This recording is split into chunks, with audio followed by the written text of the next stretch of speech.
teman-teman join. Bismillahirrahmanirrahim.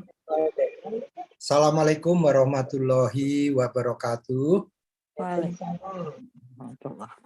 Selamat malam teman-teman semua. Selamat bergabung kembali di pertemuan kita setiap hari Rabu ya. Alhamdulillah kita selalu konsisten melakukan pertemuan rutin ini dan mudah-mudahan memang selalu rutin ya setiap Rabu malam insya Allah.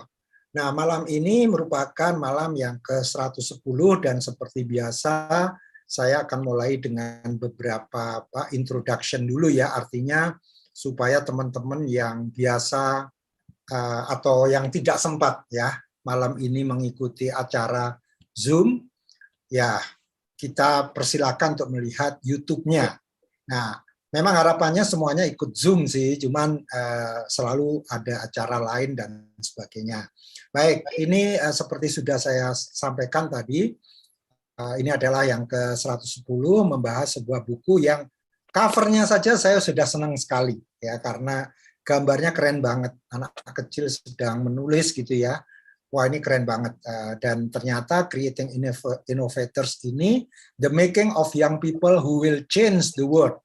Nah, ini ternyata tentang pendidikan, makanya keren banget kalau pendidikan kita dipenuhi dengan inovasi, pendidikan inovasi ya. Walaupun inovasi ada yang bilang katanya tidak diajarkan, tapi bisa dipelajari ya. Jadi bisa can be learned gitu ya.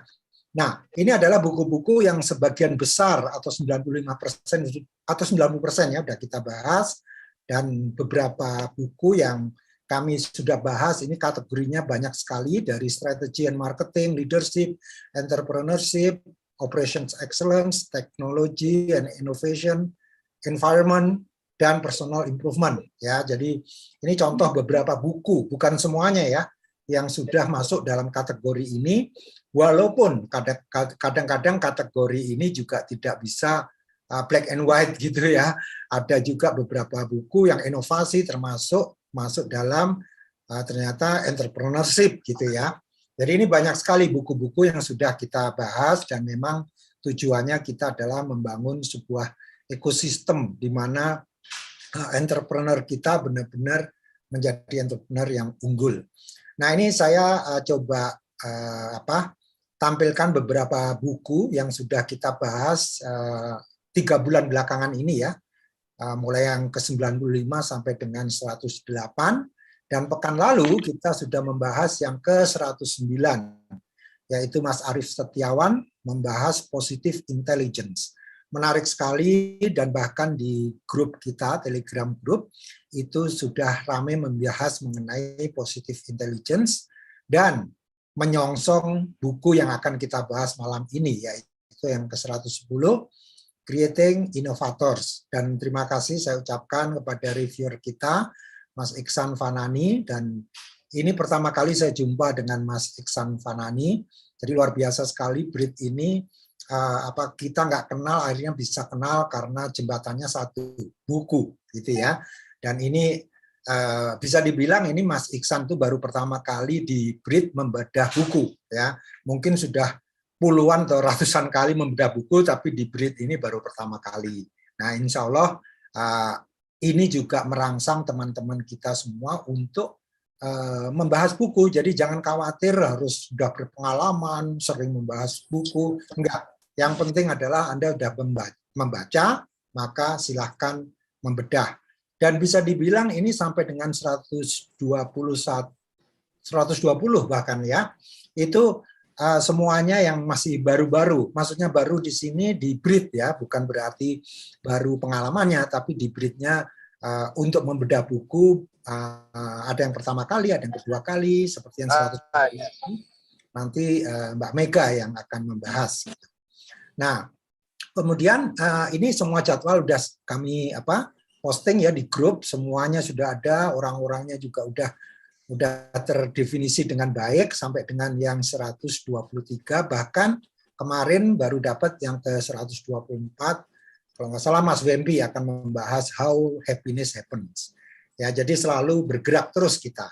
Nah, saya akan memperkenalkan pemandu acara kita malam ini. Jadi selalu kita formatnya ada moderator yang memandu acara ini untuk diskusi, karena memang kekuatan kita tidak hanya di review bukunya, tapi bagaimana kita berdiskusi supaya kita semua yang ada di ruang ini paham buku ini mengenai apa dan relevansinya dalam kehidupan sehari-hari. Mega Dwi Wulandari adalah seorang business and consulting enthusiast. Beliau ini sudah terlibat di Next Generation Women Leader Asia Pacific 2022. Ini McKinsey ya, ini global consulting firm yang keren banget. Dari Juni 2022 sampai dengan sekarang, dan ternyata juga beliau ini sebelumnya punya pengalaman di PT setiap hari dipakai. Ini keren sekali, saya senang sekali. Evermost di startup ya, yang basisnya di Bandung. Juga sebelumnya menjadi quality control spesialis di PT Indococo International Indonesia, dan sebelumnya menjadi lead of science academic content specialist di Educa System. Latar pendidikannya adalah sarjana kimia, ini masih fresh grad ya, wah keren nih, 2020 baru lulus, ini jadi ilmunya masih kinyis-kinyis ini. Jadi prestasinya luar biasa ya, jadi banyak banget awards yang diperoleh oleh Mega ini, jadi perfect GPA in the final year study 2019 to 2020 ya, ini Dean's List Award second semester 2018-2019. Chemistry Department of ITB Dean's List Award first semester 2017-2018.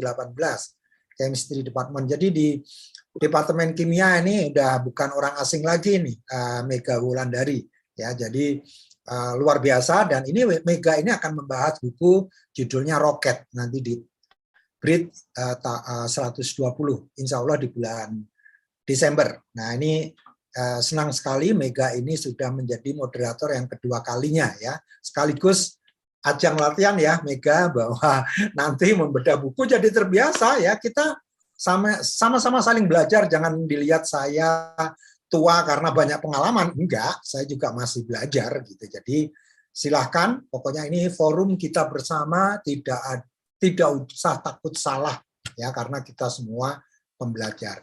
Baik, saya serahkan panggung ini kepada Mega Wulandari untuk memperkenalkan siapa yang menjadi reviewer dan juga guest kita. Silakan Mega. Baik, terima kasih Pak Gatot atas perkenalannya Pak. Benar.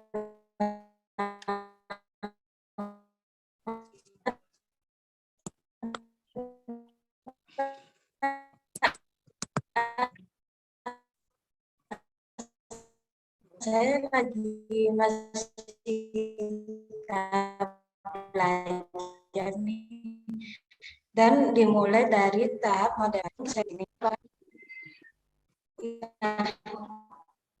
Untuk saat ini ke 100 kesemaan kita Pak, dan alhamdulillah juga saya ketemu banyak orang-orang hebat di Brit ini Pak.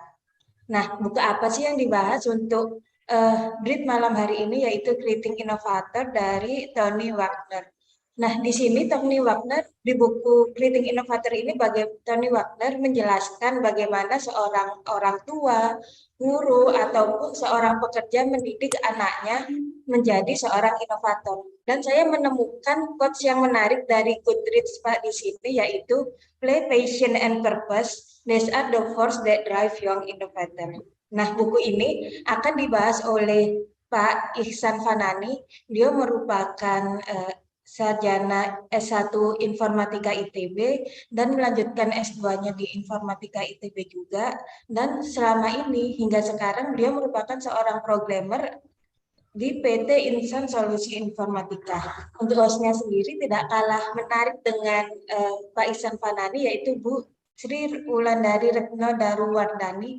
Beliau merupakan profesi apoteker ITB yang sekarang bergerak di bidang sekretaris Yayasan Pendidikan Nasional Bandung, ketua Yayasan Super Connection Inovasi Insani, trainer Estetika Medika Jakarta, dan yang terakhir beliau juga aktif di Pusat Halal Nahdlatul Ulama Jawa Barat. Untuk mempersingkat waktu, saya persilakan Mas Iksan Fanani untuk mereview bukunya, Mas. Ya, terima kasih Mbak Mega.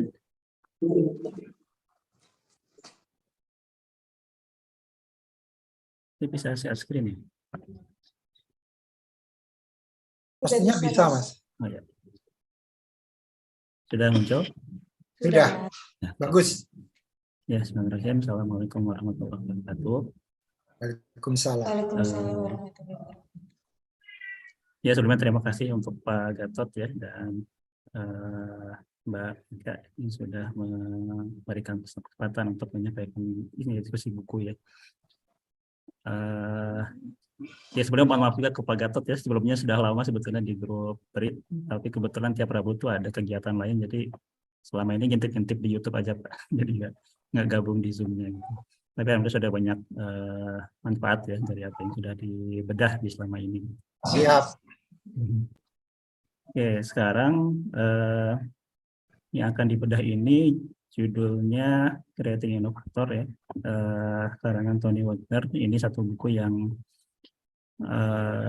saya kenalnya dari adik kelas sebetulnya ya, benar dari adik kelas, dan begitu baca sinopsisnya cukup menarik ya, karena biasanya kita bicara inovasi itu kaitannya dengan kultur di perusahaan gitu ya, atau di organisasi, tentang leadership-nya begitu ya. Tapi ketika di buku ini dibahas justru terkait dengan masalah pendidikan gitu ya, dari mulai pendidikan di rumah oleh orang tuanya, pendidikan di sekolah, dan juga pendidikan dari mentor-mentor non formal gitu ya.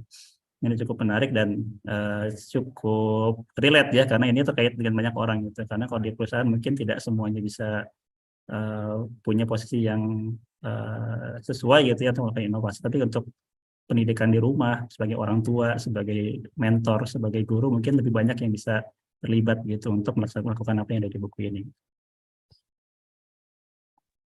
Saya awali dengan quote yang tadi di-share sama Mas Denny. Bagus, jadi saya pakai juga.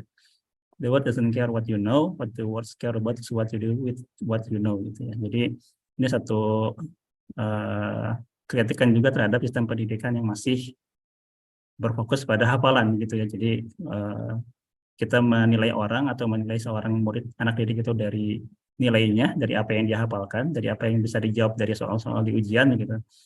Sedangkan yang dibutuhkan sebetulnya adalah dari apa yang diketahui itu jadi apa gitu, jadi produk apa, jadi manfaat apa begitu kepada dunia gitu. Nah ini penulis bukunya namanya Tony Wagner. Ini saya ambil dari websitenya ya, ada beberapa posisi yang pengalaman sudah cukup banyak, sudah pernah 12 tahun menjadi guru SMA, kemudian juga menjadi profesor di universitas terkait dengan pendidikan guru, dan ini ada beberapa lembaga yang beliau juga terlibat ya. Terutama di Harvard kebanyakan yang beliau sebagai kepala lab terkait dengan masalah pendidikan. Juga di Learning Policy Institute ini ada sebuah lembaga untuk pengkajian masalah pendidikan dari aspek policy atau undang-undang. Jadi mungkin di Indonesia mungkin ada enggak ya. Jadi satu lembaga yang secara khusus dia mengkaji tentang undang-undang terkait dengan pendidikan dan juga memberikan rekomendasi gitu ya. Ini beberapa buku yang sudah pernah ditulis karya beliau, dan semuanya berbicara tentang pendidikan ya. Yang 3 ini saya belum dapat infonya, yang 4 ini sudah punya meskipun belum semuanya dibaca ya. Ini terkait dengan masalah global achievement gap, ini bicara tentang skill yang dibutuhkan di masa sekarang yang mungkin tidak didapatkan di sekolah. Creating Innovator ini yang kita bahas sekarang, most likely to succeed ini lebih ke tentang bagaimana pengelolaan lembaga pendidikan ya, baik itu sekolah dan kampus. Yang terakhir ini Learning by Heart ini memoir atau biografi ya terkait dengan apa yang beliau alami. Oke, kita langsung masuk ke bukunya. Nanti mungkin kalau ada yang mau ikut sharing juga mangga ya, atau mungkin sudah dari pengalaman pribadi ya, terutama yang sudah lebih senior. Ini juga quote yang disampaikan kemarin oleh Pak Gatot ya, kebetulan ada di highlight di Kindle saya juga ya. Most leaders agree on one thing, however, the long-term health of our economy and our full economic recovery are dependent upon creating far more innovation gitu. Jadi di awal buku itu Tony Wagner ini bicara tentang pentingnya inovasi ya. Jadi bahwa kita sedang menghadapi berbagai tantangan-tantangan yang akan terus bertambah gitu ya. Kalau misalnya kita menghadapinya hanya dengan cara-cara yang linear, maka jadi tidak akan bisa teratasi gitu ya. Di buku itu beliau banyak bicara tentang permasalahan-permasalahan khususnya dalam bidang ekonomi dan juga bidang sosial gitu ya, tentang masalah orang yang tidak punya rumah, tidak punya pendidikan, kemudian juga bagaimana banyak sekali. Ini konteksnya masih di Amerika ya, meskipun mungkin di Indonesia juga tidak jauh berbeda juga mungkin. Masalah pengangguran, bagaimana kerja itu tidak punya pekerjaan gitu ya. Itu adalah masalah-masalah yang mungkin tidak bisa diatasi hanya dengan solusi-solusi yang linear gitu. Jadi perlu jawaban-jawaban yang sifatnya itu inovatif gitu. Jadi banyak sekali masalah. Ya, ini juga mungkin tidak khusus untuk di Amerika saja, tapi di seluruh dunia tadi dimanapun kita berada, kita pasti akan bertemu dengan masalah-masalah seperti itu. Gitu ya.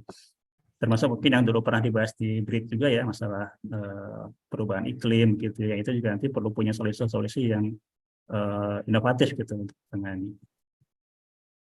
Nah, kemudian setelah bicara tentang kebutuhan inovasi, Tony Wagner juga bicara tentang jadi skill seorang inovator itu sebetulnya apa saja gitu ya. Apa sih yang diperlukan untuk orang itu menjadi seorang inovator gitu.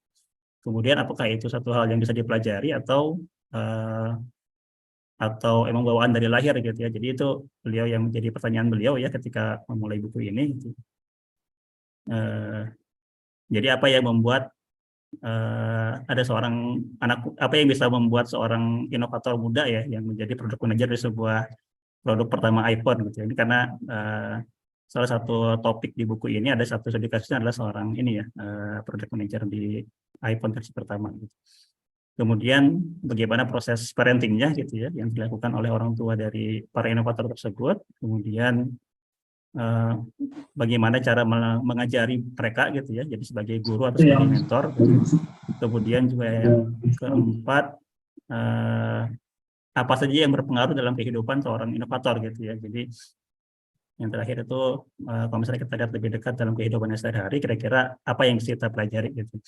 Jadi buku ini pembahasannya diawali dengan studi-studi kasus ya. Jadi Tony Wagner ini melihat kepada beberapa sosok inovator muda yang dari beberapa aspek ya, dari beberapa bidang gitu ya. Kalau di bukunya ada 2 bidang besar ya, ada STEM itu Science, Technology, Education dan Mathematics sih. Jadi mungkin lebih ke arah sains dan teknologi ya, yang kita kenal selama ini. Yang kedua itu di bidang sosial gitu. Jadi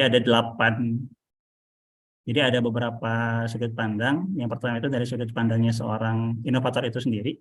Jadi di sini ada 8 inovator yang beliau jadikan studi kasus, beliau bahas, kemudian beliau telusuri ya bagaimana sejak kecil itu bagaimana pola pendidikan dari orang tuanya, kemudian bagaimana dia di sekolah, bagaimana dengan kuliahnya gitu ya. Bahkan kalau misalnya ada guru-guru yang informal gitu ya, mentor atau yang lainnya juga beliau gali ya, dan bahkan diwawancara juga ya orang tuanya bagaimana mendidiknya, bagaimana gurunya itu mendidiknya gitu.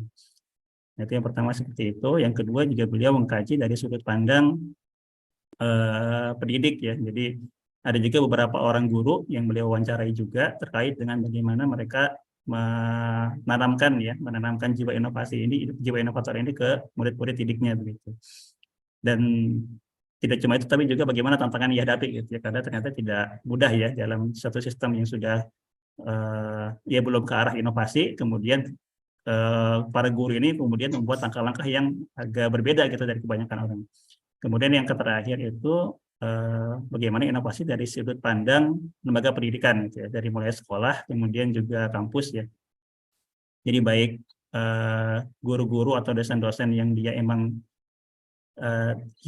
tinggal dalam sistem yang sudah masih sistem lama gitu, tapi ada juga yang membuat kampus baru yang kita juga akan lihat sekilas.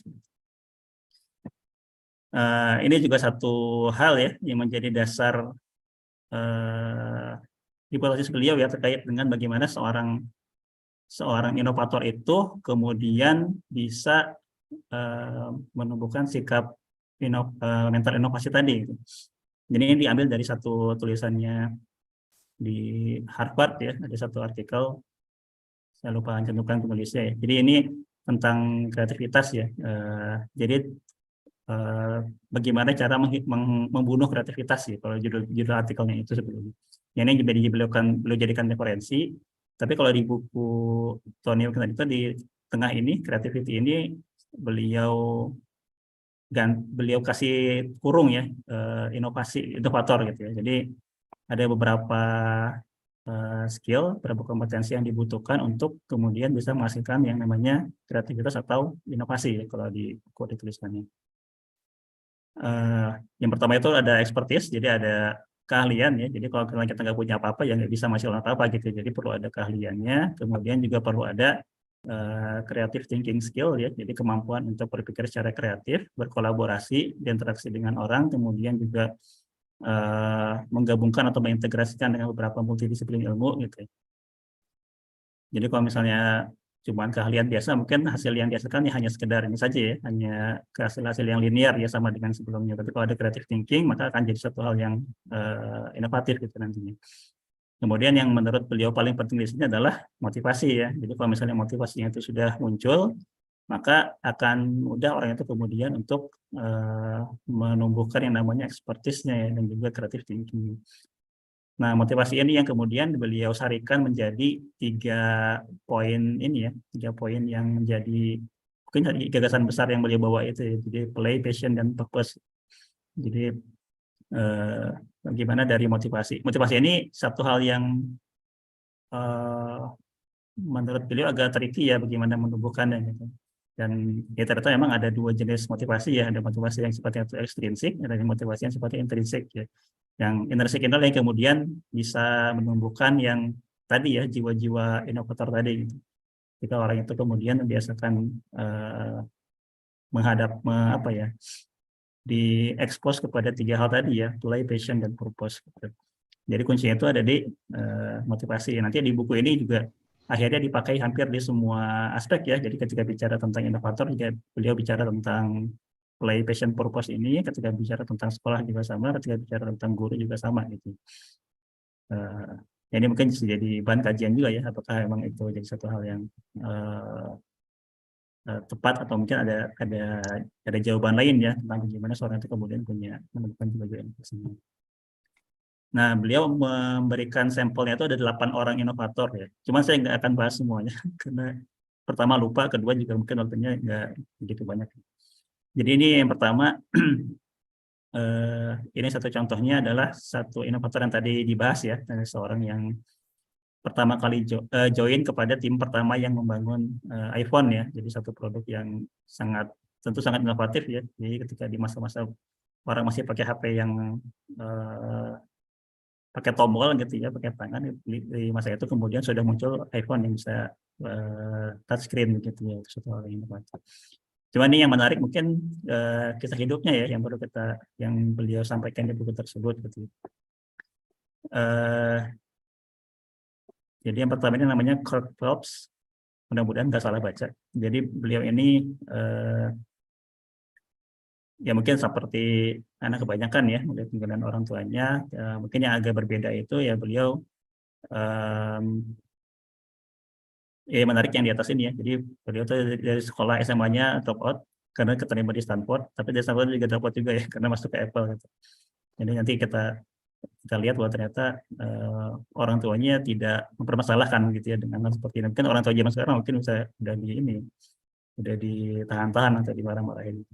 Jadi beliau bagian pertama dari tim iPhone, kemudian ya akhirnya juga beliau keluar dari iPhone juga gitu, keluar dari Apple juga karena sudah terlalu lama katanya di Apple ya, sudah 10 tahun dan rasanya sudah ada hal lain yang bisa dia kejar gitu. Akhirnya dia masuk ke mendirikan Sandran ini ya, Sandran itu perusahaan yang bergerak di bidang penggunaan solar panel ya untuk rumah tangga, jadi untuk menghemat penggunaan listrik. Nah, yang dibahas cukup panjang di buku itu sebetulnya tentang masa kecilnya Kirk Phelps ini. Gitu.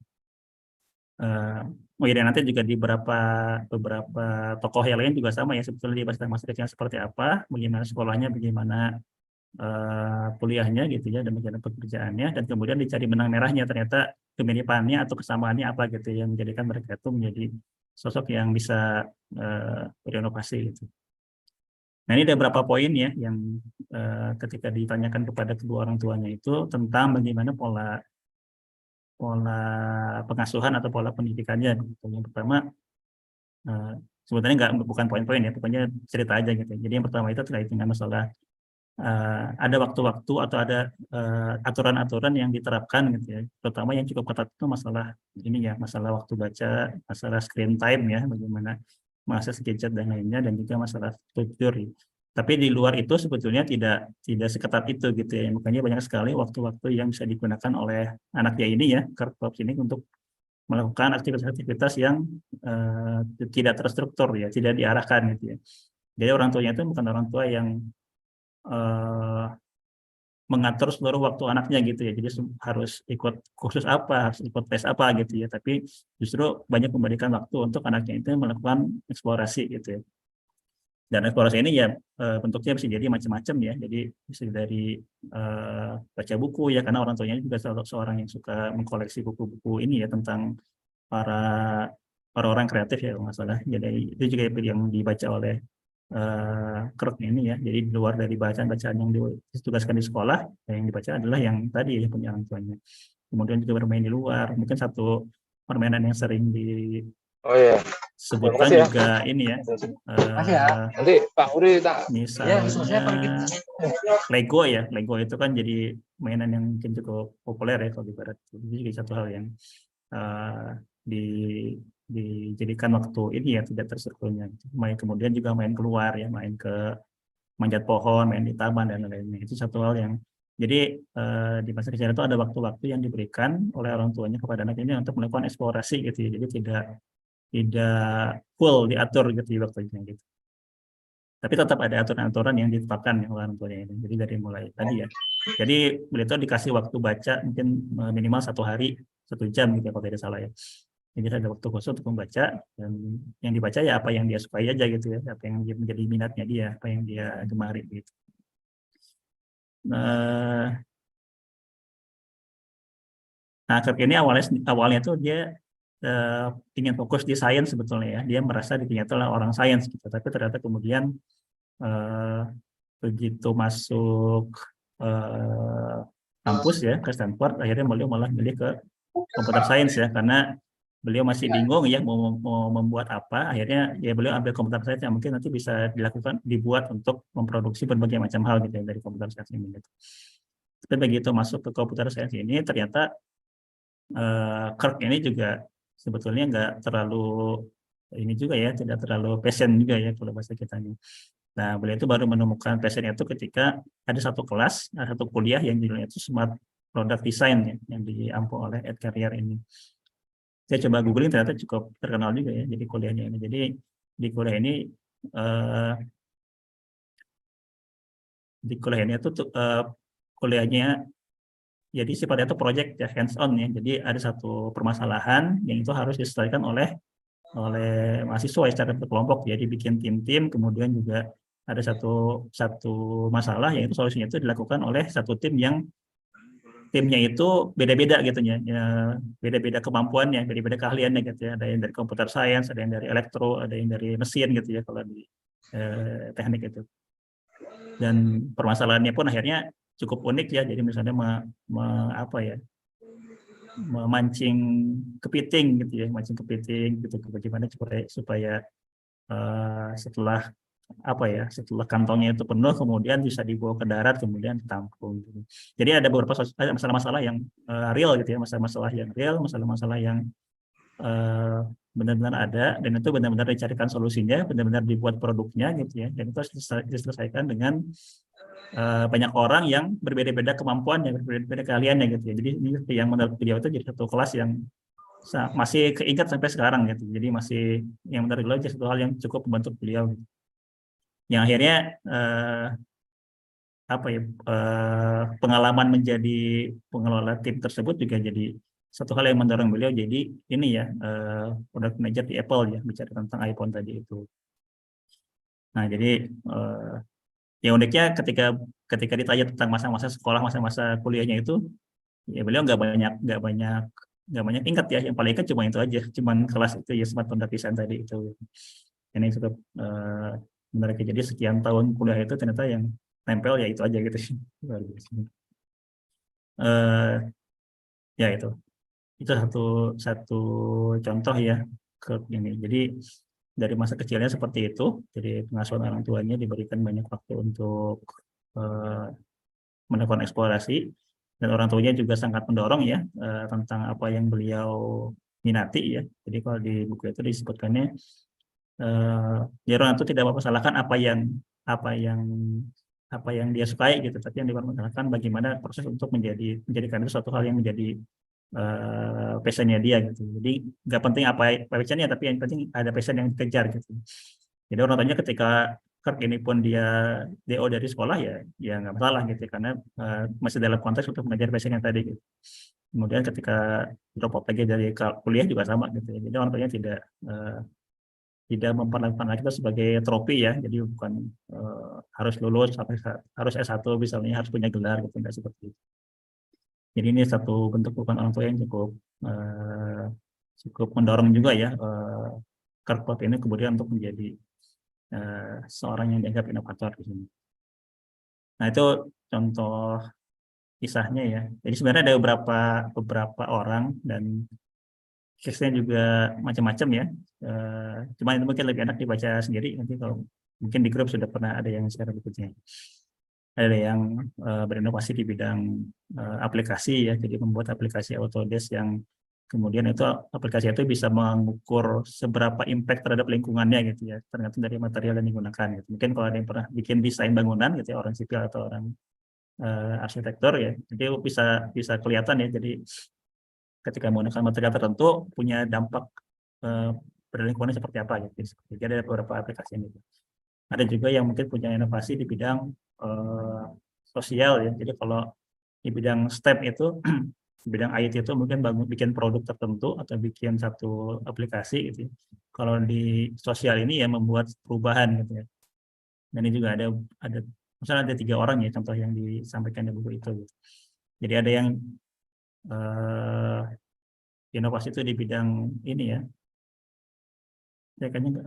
Oh iya, saya masukkan di sini. Ada satu anak yang dia itu ya mungkin mirip ya perlakuan. Jadi dia hobinya renang ya. Jadi semua hobi renang, ikut kompetisi juga gitu ya. Dan mungkin kalau di seriusin mungkin bakal menang gitu. Tapi kemudian dia ternyata malah lebih senang dengan memberikan pelajaran kepada anak-anak yang kurang beruntung ya, yang menengah ke bawah, tidak punya rumah dan sebagainya gitu.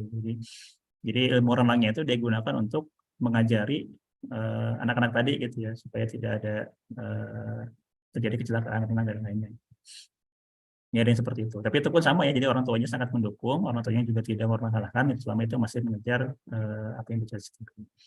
Dan dari ke-8 anak itu, ke-8 orang ini ya, itu sebetulnya mirip-mirip ya kondisinya. Jadi orang tuanya open, kemudian memberikan waktu eksplorasi, dan juga mendukung ya apa yang menjadi passionnya anak-anak kita tersebut, dan sama-sama tanda kutip bermasalah di sekolah ya, maksudnya bermasalah itu mungkin tidak terlalu banyak yang diingat dari sekolahnya, tapi mungkin ada beberapa anak yang menemukan guru-guru yang mensupport gitu ya, tapi tidak semuanya. Ada punya permasalahan di sekolah gitu ya, bahkan sampai ada beberapa yang nggak mau ngerjain PR gitu ya, seperti itu. Jadi karena dia tidak merasa perlu gitu ya ngerjain PR sampai segitunya gitu. Dan juga tadi ya orang tuanya sama, pendidikannya juga rata-rata mirip gitu ya. Di kampusnya juga sama ya, kalau yang STEM itu rata-rata di kampusnya itu dia ketemu dengan proyek-proyek yang memang haruskan dia itu untuk tadi ya berinteraksi dengan banyak orang, multidisiplin, berkolaborasi gitu ya, dan juga lintas keahlian gitu, itu yang menariknya itu. Itu dari sudut pandang inovatornya ya, jadi tadi ada 8 orang tadi. Mungkin yang lain bisa dibaca di bukunya, menarik. Yang kedua ini dari sudut pandang guru ya, jadi teacher namanya itu Amanda Alonso. Beliau ini seorang guru di bidang sains sebetulnya. Guru di bidang sains, gurunya itu sebenarnya punya passion juga ya, jadi dia passion di bidang sains karena ingin memberikan pengetahuan kepada terutama khususnya buat perempuan ya, jadi punya concern di bidang perempuan anak SMA gitu. Nah, beliau ini kemudian diminta untuk pegang satu project ini ya, kelas summer class untuk mengikuti kompetisi Intel ya, Educator Academy itu, karena kebetulan teman-temannya nggak ada yang mau gitu ya, jadi teman-teman di sekolahnya itu nggak ada yang mau, nggak ada yang minat gitu ya. Dan ini beliau yang harus megang, dan ini jadi tantangan tersendiri ya. Jadi ketika bikin summer class itu ternyata nggak cukup berhasil. Kenapa? Karena anak-anaknya itu kebanyakan ikut summer class itu gara-gara dipaksa orang tuanya gitu ya. Akhirnya jadi nggak. Akhirnya beliau bikin berbagai inisiatif, berbagai perubahan, akhirnya jadi dibikin kelas-kelas yang jauh lebih menarik ya. Jadi kelas-kelas namanya seminar gitu sih, seminar, kemudian juga ketika di seminar itu ditunjukkan bahwa yang namanya sains itu satu hal yang menyenangkan ya, yang namanya sains itu gitu. Jadi bukan cuma sekedar dihafal, bukan cuma sekedar untuk dapat nilai gitu ya, tapi juga anak-anak itu kemudian diberikan waktu untuk bereksplorasi gitu ya, kemudian mengetahui apa yang menarik gitu ya, ketika ada pertanyaan juga dijawab, kemudian juga tidak ada masalah-masalah yang coba diselesaikan ya, masalah-masalah yang real gitu. Itu akhirnya sampai sekarang sudah banyak anak didiknya itu yang kemudian masuk ke menjadi finalis-finalis di sini ya. Intel, saya lupa kepanjangannya apa ya, pokoknya satu perlombaan sains gitu ya, membuat satu inovasi-inovasi di bidang sains untuk anak-anak sekolah atau untuk anak SMA gitu. Dan ini ada kemiripan ya dari dua orang ini, Amanda dan Kurt ini, sebagai guru ya, bahwa keduanya ini, maksudnya Amanda ini dengan gurunya Kurt ya, yang career ini. Jadi keduanya ini sebetulnya dari segi apa ya, kompensasi sebenarnya tidak dibayar ya untuk apa yang dilakukan itu gitu, tidak dibayar khusus gitu ya. Bahkan ini gurunya Kurt ini, ketika dosennya ini ternyata masih dosen ini ya, masih dosen kontrak gitu ya, tahunan dibayarnya. Jadi bukan dosen tetap gitu ya, karena yang diperlukan oleh kampusnya itu di Stanford itu ternyata ya bukan orang yang bisa ngajar gitu, tapi orang yang bisa melakukan penelitian gitu ya, bikin paper dan lain-lain. Sedangkan orang yang punya keahlian mengajar seperti ini gitu ya, membuat proyek-proyek seperti ini itu bukan satu hal yang dicari ya oleh kampus ketika itu gitu, tidak memberikan nilai tambah lah buat kampusnya. Ini juga sama ya, Amanda ini juga ya akhirnya mengajar itu dari passionnya sendiri gitu ya, bukan dari karena ada bayaran khusus gitu ya dari apa yang dilakukan. Nah ini akhirnya juga ada satu kritik yang cukup keras ya di buku tersebut terkait dengan kebijakan Obama disebutkan ya. Jadi ada ketika di masa Obama itu katanya ada satu inisiatif untuk namanya itu Race to the Top ya. Namanya itu mungkin keren ya, Race to the Top. Tapi ternyata menurut Tony Wagner ini satu inisiatif yang justru menghambat ya atau mengurangi proses eksplorasi dari anak-anak didik gitu. Kenapa? Karena di inisiatif ini justru anak guru-guru itu dinilai berdasarkan hasil dari pencapaian anak-anak muridnya gitu. Jadi akhirnya sekolah-sekolah itu ya fokusnya tadi ya gimana supaya tes-tesnya itu nilainya bagus-bagus gitu ya. Akhirnya di sini menurut salah satu artikel di New York Times itu katanya partisipasi di acara-acara sains jadi berkurang gitu ya gara-gara itu, karena anak-anaknya fokus untuk mengejar nilai tes yang tinggi gitu ya gara-gara itu. Ini jadi satu hal yang jadi kritik cukup keras ya, jadi menggunakan standar nilai atas standar yang justru tadi ya tidak membangun jiwa inovasi itu. Dan di sini bahkan disebutkan jadi race to the mediocre gitu ya, seperti jadi banyak kritikan ya terhadap kebijakan-kebijakan ini. Ini menunjukkan bahwa ternyata kebijakan yang ini pun, kebijakan dari terpusat pun itu punya impact juga ternyata kepada tadi ya pembangunan mental tadi. Nah, itu dari sudut pandang guru ya, ini dari sudut pandang anak didiknya, dari sudut pandang gurunya. Yang guru ini juga ada dua case ya sebenarnya. Satu case lagi itu bicara tentang seorang guru seni ya, seorang guru seni yang sebenarnya case-nya sama juga. Jadi beliau itu ngajar di sebuah kelas, tapi kemudian melihat anak-anak itu punya potensi yang lain gitu ya. Anak-anaknya sering kumpul di lorong-lorong, kemudian menyanyikan lagu-lagu beat seperti itu. Akhirnya kemudian dikasih mic dan akhirnya juga diberikan proyek-proyek juga. Akhirnya jadi muncul satu orang tokoh dari situ ya, saya nggak begitu familiar dengan terkait itu. Chris Kazi atau apa namanya, mungkin di Amerika terkenal, tapi saya nggak begitu. Nah ini terakhir bicara tentang kampusnya ya, bahwa ternyata kalau misalnya tadi guru-guru yang tadi atau dosen tadi itu masuk dalam sistem yang mungkin tidak fokus di bidang inovasi, sehingga akhirnya mengalami apa ya, melawan arus ya gitu ya. Jadi mengeluarkan waktu banyak, tenaga banyak, tapi tidak diberikan apresiasi yang cukup gitu ya oleh kampusnya. Akhirnya ada juga yang membuat kampus sendiri ya untuk mengimplementasikan tentang inovasi tadi. Ini namanya All In College of Engineering. Jadi All In ini sebetulnya udah tua ya, dari All In Foundation udah dari tahun 70-80 gitu ya. Dan awalnya sebenarnya cuma ngasih pendanaan ke kampus-kampus untuk memperbaiki pendidikan engineering ya di kampus gitu. Tapi ternyata setelah puluhan tahun akhirnya nggak banyak perbaikan gitu ya. Jadi cuma jadi gedung-gedung aja gitu. Akhirnya All In Foundation ini kemudian bikin kampus sendiri gitu ya. Ini kampusnya sebetulnya belum besar ya, masalah baru 300 orang lulusannya gitu. Tapi ini mencoba menerapkan tadi ya, play passion purpose tadi di cara pendidikan untuk anak-anaknya gitu. Jadi, nah ini beberapa poin yang di note ya di buku tersebut. Yang pertama, lebih mengutamakan kolaborasi dibandingkan dengan mencapai individu gitu ya. Jadi kalau misalnya dari wawancaranya Tony Bertrand kepada dosen-dosen atau kepada mungkin rektoratnya mungkin ya kalau di kita kampus itu ya memang seperti itu. Jadi hampir semua mata kuliah itu ya sifatnya kolaborasi gitu ya. Jadi bukan pencapaian individu yang dilihat gitu. Jadi bukan seperti tes-tes individual, tapi justru proyek-proyek bersama gitu ya dari masing-masing mata kuliahnya. Kemudian tadi ya multidisiplin juga sama. Jadi di situ juga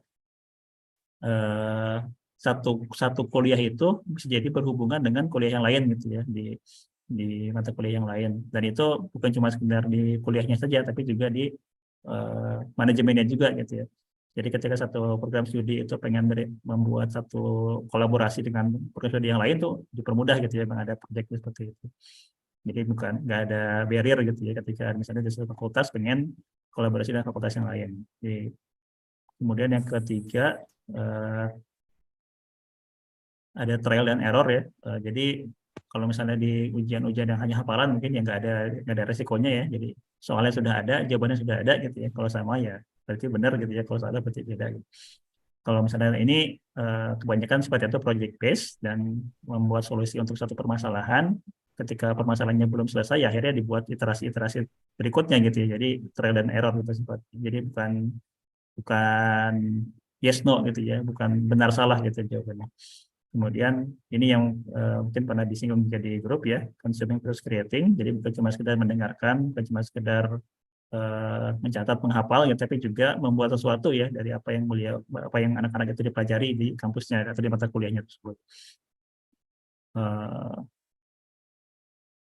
Nah, terakhir itu menumbuhkan motivasi intrinsik ya dari mahasiswa di kampus tersebut. Gitu. Jadi bukan cuma sekedar untuk sekadar ngejar lulus, ngejar IPK misalnya gitu, tapi juga bagaimana melihat mahasiswa itu juga punya satu tujuan besar ya, memberikan kontribusi juga memberikan manfaat ya, yaitu tumbuh dari motivasi intrinsiknya mereka sendiri. Nah, ini berapa quote ya, jadi yang jadi tujuan itu bukan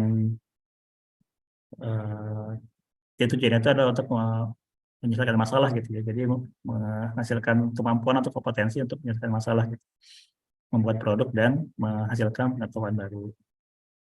Ini salah satu alumninya ketika ditanya gitu ya, ketika ditanya tentang bagaimana pendidikan di kampusnya, diantaranya menjawab seperti ini ya, aku bahkan tidak mengira tentang kegagalan gitu ya, itu bukan kata-kata yang kami gunakan, tapi kami menggunakan kata iterasi gitu.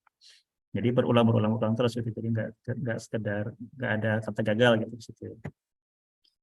Nah, itu dari sudut pandang sekolah ya atau kampusnya. Jadi ada sudut pandang inovatornya, mungkin kaitannya banyak ke orang tua ya kan itu. Dan juga kaitannya tentang gurunya atau dosen gitu. Kemudian yang terakhir tadi dari kampusnya. Sebetulnya di buku juga ada beberapa contoh lain ya, ada MIT Media Lab, ada di sekolah atau apa ya itu lagi. Yang sebetulnya mirip-mirip juga bagaimana pengelolaannya gitu. Nah, ini mungkin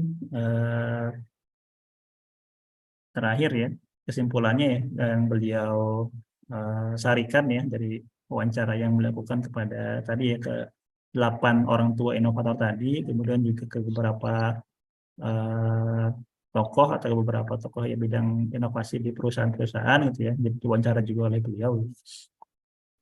Ini mungkin satu kritik juga ya, jadi metode yang melakukan itu interview ya, metode jadi bukan penelitian yang masif gitu ya. Cuma ini satu yang beliau simpulkan ya, pertama itu ini terkait dengan masalah parenting ya, bagaimana mungkin para orang tua atau pengasuh ya, bagaimana mendidik atau wali itu bagaimana mendidik anak-anak di rumah ya terutama. Yang pertama itu ada waktu untuk melakukan eksperimen ya, jadi memberikan kesempatan dan juga waktu untuk melakukan eksperimen. Gitu. Nah, ini yang jadi tidak terlalu strict kita ini ya, tidak terlalu strict dalam mengatur jadwal anak-anak gitu ya. Jadi harus ikut tes apa, harus ikut kursus misalnya, atau misalnya harus seperti apa, tapi ini memberikan waktu-waktu khusus untuk melakukan eksperimen atau kesempatan untuk melakukan eksperimen. Dan ini bukan cuman mungkin kelihatannya simpel ya, tapi ternyata mungkin tidak semudah itu ya. Di situ juga dikasih contoh ya, jangan sampai kita terlalu membatasi, perlu batas tapi tidak perlu, jangan sampai terlalu batasi. Ini mungkin seninya di situ ya, seni untuk menyeimbangkan antara batasan dengan bukan batasan. Jadi misalnya mungkin ada yang anak-anaknya itu suka bereksperimennya macam-macam ya. Jadi misalnya saya kemarin anak di rumah juga ini ya. Jadi ada satu boneka kemudian dibongkar, diambil kapasnya, kemudian dimasukkan ke ini ya, ke kertas, dijadikan satu squeeze yang baru misalnya seperti itu. Ya udah dibiarin aja gitu. Kalau di buku itu contohnya misalnya anak-anak pengen bajunya itu atasannya polanya bulat-bulat, celananya tuh garis-garis gitu, yang biarin aja gitu, nggak usah terlalu dibatasi ya. Kita misalnya pengen apa ya, pokoknya melakukan hal yang aneh-aneh gitu menurut kita, tapi itu masih dalam batas yang kreativitas, sebetulnya ya, jangan ini ya, jangan dibatasi, jangan dihalangi gitu. Kecuali kalau misalnya sudah masuk ke taraf yang membahayakan, itu mungkin perlu dibatasinya di area situ. Kemudian tetap ada limit, kadang-kadang juga perlu punya batasan. Tadi ya batasannya itu asal tidak membahayakan misalnya gitu ya, atau misalnya asal tidak meninggalkan kewajiban yang lain misalnya seperti itu masih boleh. Kemudian less is more, ini kaitannya tadi dengan mainan ya, mainannya juga tidak perlu terlalu banyak, tapi bisa dikreasikan ya, misalnya contohnya itu menggunakan Lego gitu. Kalau di laptop atau PC mungkin ada game ini ya, Roblox atau Minecraft ya, itu juga lumayan eksplorasi gitu. Oh ya, terakhir kemudian ada screen time juga dibatasi ya. Jadi anak-anak jangan sampai mindless screen time ya. Jadi nonton tapi hanya sekedar untuk ini aja, pasif gitu ya nonton. Jadi nggak mikir apa-apa, nggak membuat satu imajinasi dan lain-lain. Di sini para orang tua itu biasanya memberikan waktu screen time itu dibatasi atau untuk melakukan hal yang tertentu ya, misalnya ada pertanyaan nggak ada jawabannya, coba cari di internet misalnya gitu ya, cari sendiri gitu. Atau misalnya kalau misalnya harus nontonnya pun itu ditemani orang tuanya, sehingga akhirnya waktu nonton itu jadi waktu untuk berinteraksi secara sosial, jadi ada diskusinya, ada ngobrolnya gitu ya. Itu dibatasi. Kemudian intentionality, jadi tadi itu ketika ada eksperimen itu bukan berarti dilepas begitu saja, tapi juga kita melihat kira-kira potensinya di mana, bagaimana bisa ditumbuhkan gitu ya, bagaimana bisa didukung gitu ya, apa yang disukai oleh anak-anak tadi gitu ya. Jadi bukan cuma sekedar dilepas anak-anak yang disuruh main sendiri gitu ya, tapi juga diberikan arahan atau diarahkan kira-kira kemana potensinya bisa diarahkan gitu. Kemudian reading as play, jadi tadi ya punya waktu untuk baca di luar bacaan-bacaan dari sekolah ya. Jadi ini harapannya bisa menumbuhkan minatnya atau passionnya di bidang apa yang dia sukai ya untuk baca. Kemudian ada taking risk ya. Ini juga harus anak itu dibiasakan untuk mampu berpikir untuk dirinya sendiri gitu ya. Jadi bergerak untuk dirinya sendiri, tidak takut untuk mengambil keputusan nanti ya, seperti itu. Ya sampai orang tua juga jadi takut-takut ya. Jadi misalnya ada orang tua takut mungkin anaknya nggak boleh main keluar gara-gara takut diculik gitu ya, sebetulnya boleh-boleh aja gitu, tapi kalau dari statistik mungkin zaman sekarang tidak sebanyak itu ya, misalnya kasus penculikan misalnya gitu, jadi itu juga perlu diperhatikan atau diberikan ruang yang khusus ya untuk eksplorasi. Kemudian ini tadi ya masalah keseimbangan, jadi juga perlu diperhatikan ya, jadi nggak boleh terlalu mengekang, tapi juga ada beberapa batasan yang mungkin kita perlu batasi ya, meskipun jangan sampai terlalu banyak juga. Kemudian beliau juga memberikan saran untuk di perusahaan, cuma ini mungkin bukan topik utamanya ya, sedikit saran saja, misalnya dari masalah top down kemudian diubah menjadi collective wisdom ya, jadi saran itu bisa muncul dari mana saja kalau di perusahaan ya, nggak cuma dari atas ke bawah, tapi juga bisa dari karyawan-karyawan yang berada di garis paling depan gitu ya. Kemudian juga harus fokus bukan cuma sekedar masalah efisiensi dana, tapi juga memberikan cara kerja yang fleksibel dan bisa memacu kreativitas gitu. Nah, ini contohnya kalau di perusahaan yang seperti ini ya. Jadi namanya inovator itu ya tidak suka diatur ya, justru mereka tuh yang bekerja dengan orang-orang yang mereka hormati dan juga mencari masalah customer gitu yang menarik menurut mereka. Oke, saya kira itu saja mungkin untuk sharingnya ya. Mungkin nanti kalau ada yang mau ditambahkan atau sharing dari yang sudah punya pengalaman ya. Enggak, saya kembalikan ke Mbak Mega. Baik, terima kasih banyak Pak Ihsan atas penjelasannya. Daging banget nih Pak semua penjelasannya Pak. Terima kasih banyak sekali lagi nih. Nah, selanjutnya bisa langsung aja ke Bu Retno. Untuk Bu Retno, waktu dan tempat dipersilahkan Bu. Baik, terima kasih. Selamat malam. Assalamualaikum warahmatullahi wabarakatuh. Sebuah kebahagiaan dan kehormatan bagi saya, ternyata Pak Gatot, Mas Gatot nih nyolek saya lagi ya. Kemudian saya selalu berpikir bahwa, oh ada satu dulu permohonan maaf. Permohonan maafnya ternyata background saya terbalik Mas. Dan mudah-mudahan itu tidak menjadikan nanti pola pikiran saya terbalik-balik gitu ya. Mohon maaf saya tidak sempat merevisi background saya, itu backgroundnya terbalik. Enggak terbalik kok. Oh nggak terbalik, saya dari sini melihatnya terbalik. Nah, mudah-mudahan ini saya bisa melihat dari berbagai sisi. Di mirror soalnya Bu itu Bu. Oke, baik Mas. Jadi kalau saya diundang di forum ini, saya selalu berpikirnya berat. Bahwa forum ini adalah forum ilmiah. Jadi apa? Jadi saya tidak boleh mengeluarkan statement yang tidak ilmiah. Padahal ternyata ini adalah forum yang fun dan happy, begitu ya? Karena di akhir acara selalu ada smile. Kita disuruh tersenyum. Nah itu. Jadi ini seharusnya mematahkan pikiran saya bahwa forum ini serius tapi santai ya. Jadi setiap saya disuruh hadir di sini, saya selalu berpikir, wah saya harus berpikir ilmiah gitu ya Mas Gatot. Oke, ini satu topik yang menarik ya, jadi melahirkan inovator muda. Yang menggelitik di pikiran saya adalah, apakah inovator muda itu harus terlahir dari sebuah lembaga yang namanya sekolah ya. Karena kenapa ini saya sampaikan di sini, karena ternyata saya mengelola sekolah dan harusnya itu adalah sebuah lembaga yang bisa menghasilkan inovator-inovator muda. Nah ya itu ya. Tapi kalau itu menjadi satu rujukan, nanti akan terkaget-kaget kalau baca buku ini. Saya belum tuntas membaca, tapi buku ini menarik. Jadi buku ini justru menyuruh tinggalkan sekolah, ya. Kemudian tinggalkan sekolah itu sebelum terlambat. Jadi kalau bagi saya, ini buku adalah pesaing saya. Karena saya menggiring orang untuk pergi ke sekolah. Nah ini, ternyata ini sebetulnya seorang inovator. Dan dia tidak membutuhkan sebuah lembaga yang namanya sekolah. Jadi penulis tadi tidak menyebutkan ya apakah inovator muda itu terlahir di sekolah atau di mana saja ya. Nah, karena saya mengelola sekolah, tentunya saya akan fokus ke sekolah. Jadi buku ini ditulis oleh James Marcus Bach ya. Jadi buku ini sangat menarik, buku ini tentang bajak laut ya, tapi sebetulnya dia ini seorang yang cukup sukses juga. Dia meninggalkan sekolah di bangku SMA ya.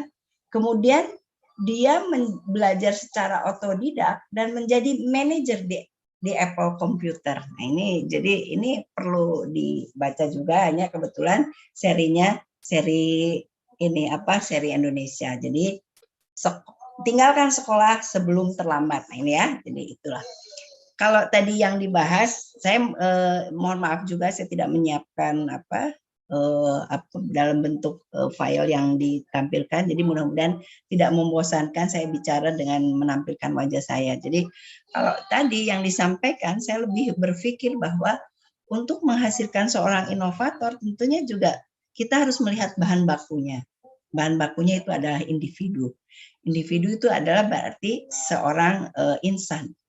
Insan itu tentunya harus kita lihat dari mulai tumbuh kembangnya, ya, sehingga sekarang pemerintah begitu getol menyampaikan supaya tidak terjadi stunting. Karena mau tidak mau itu akan mengganggu pertumbuhan tumbuh kembangnya yang saya kira nanti berdampak pada suatu saat kalau ada gangguan di dalam tumbuh kembang anak, inovator-inovator di Indonesia itu tidak akan muncul, ya. Itu harus kita jadi satu pemikiran bersama bahwa optimalisasi seorang individu ya yang dimulai dari tumbuh kembang bayi dan anak itu harus menjadi patokan juga untuk nanti ke depannya melahirkan inovator-inovator. Kemudian juga lembaga lain yang ikut mempengaruhi lahirnya sebuah seorang inovator muda itu adalah sekolah, ya. Sehingga pada saat ini sebetulnya saya ingin menjadi juga seorang inovator, ya, inovatornya, tapi bagi saya adalah inovator dalam melayani pendidikan, ya, melayani pendidikan. Bagaimana kami bisa melayani pendidikan? Saya lebih memilihnya secara efektif, efisien, karena di Indonesia ini kalau menempuh pendidikan rata-rata high cost. Kemudian apakah nanti hasil dari pendidikan itu, apakah yang ditempuh adalah ingin membawa sebuah gelar, ya? Kalau Indonesia masih ke situ. Saya rasa masih mengejarnya sekolah, ya, tapi satu titik bagus. Kemudian biasanya nggak cukup S1, S2, S3. Itu yang masih terjadi di kita. Kemudian apakah yang dikejar itu dari produk sebuah pendidikan itu adalah bisa. Anda bisa apa sih? Jadi kalau tadi yang dihasilkan adalah seorang inovator, itu jadi bukan saja bisa, tetapi dia bisa menampilkan sesuatu yang jauh lebih out of the box, ya. Jadi itu kalau itu diharapkan dari peran sekolah, tentunya banyak faktor yang harus dipertimbangkan. Satu tadi yang sudah disebutkan adalah insannya, kemudian orang tua, dan yang berperan penting adalah gurunya. Ya, jadi kalau tadi di beberapa kalimat ya lebih sering menekankan tadi STEAM, ya. Jadi hanya science, teknologi, engineering, matematik, gitu ya.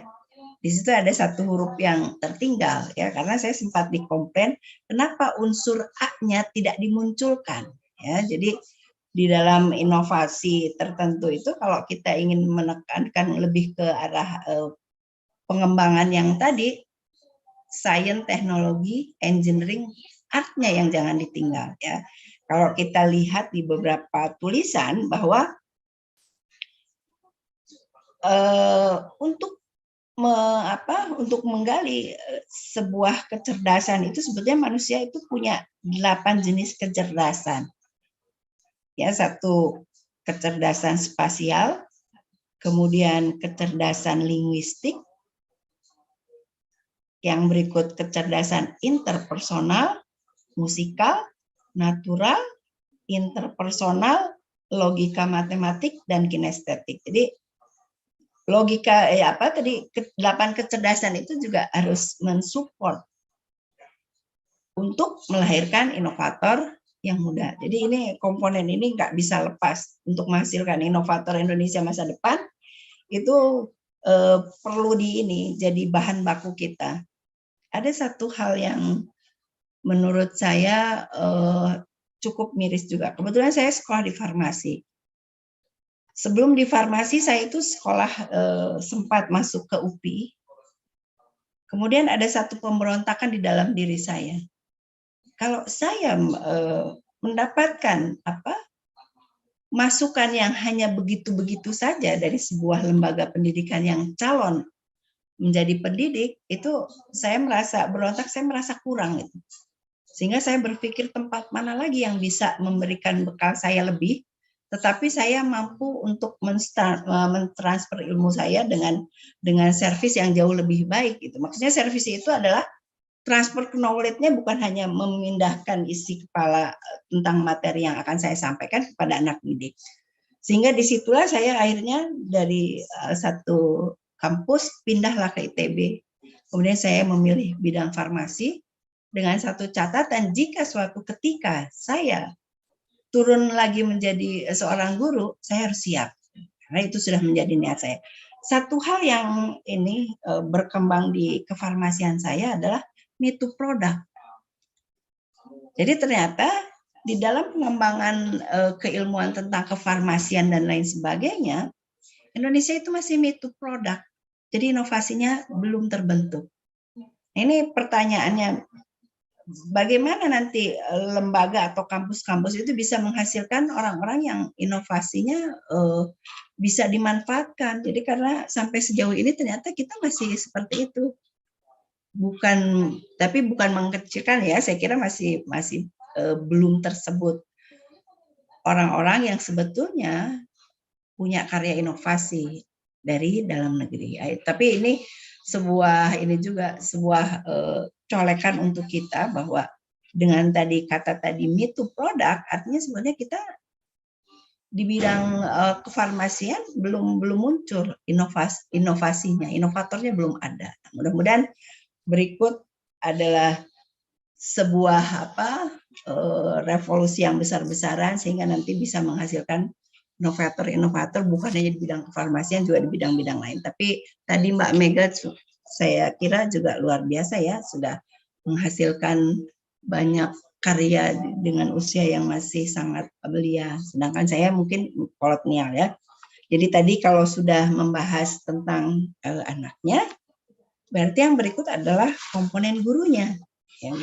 Kalau gurunya itu tentu yang kita harapkan adalah peran guru yang paripurna. Supaya apa? Supaya bisa menghasilkan tadi anak didik yang kedepannya bisa menjadi seorang inovator.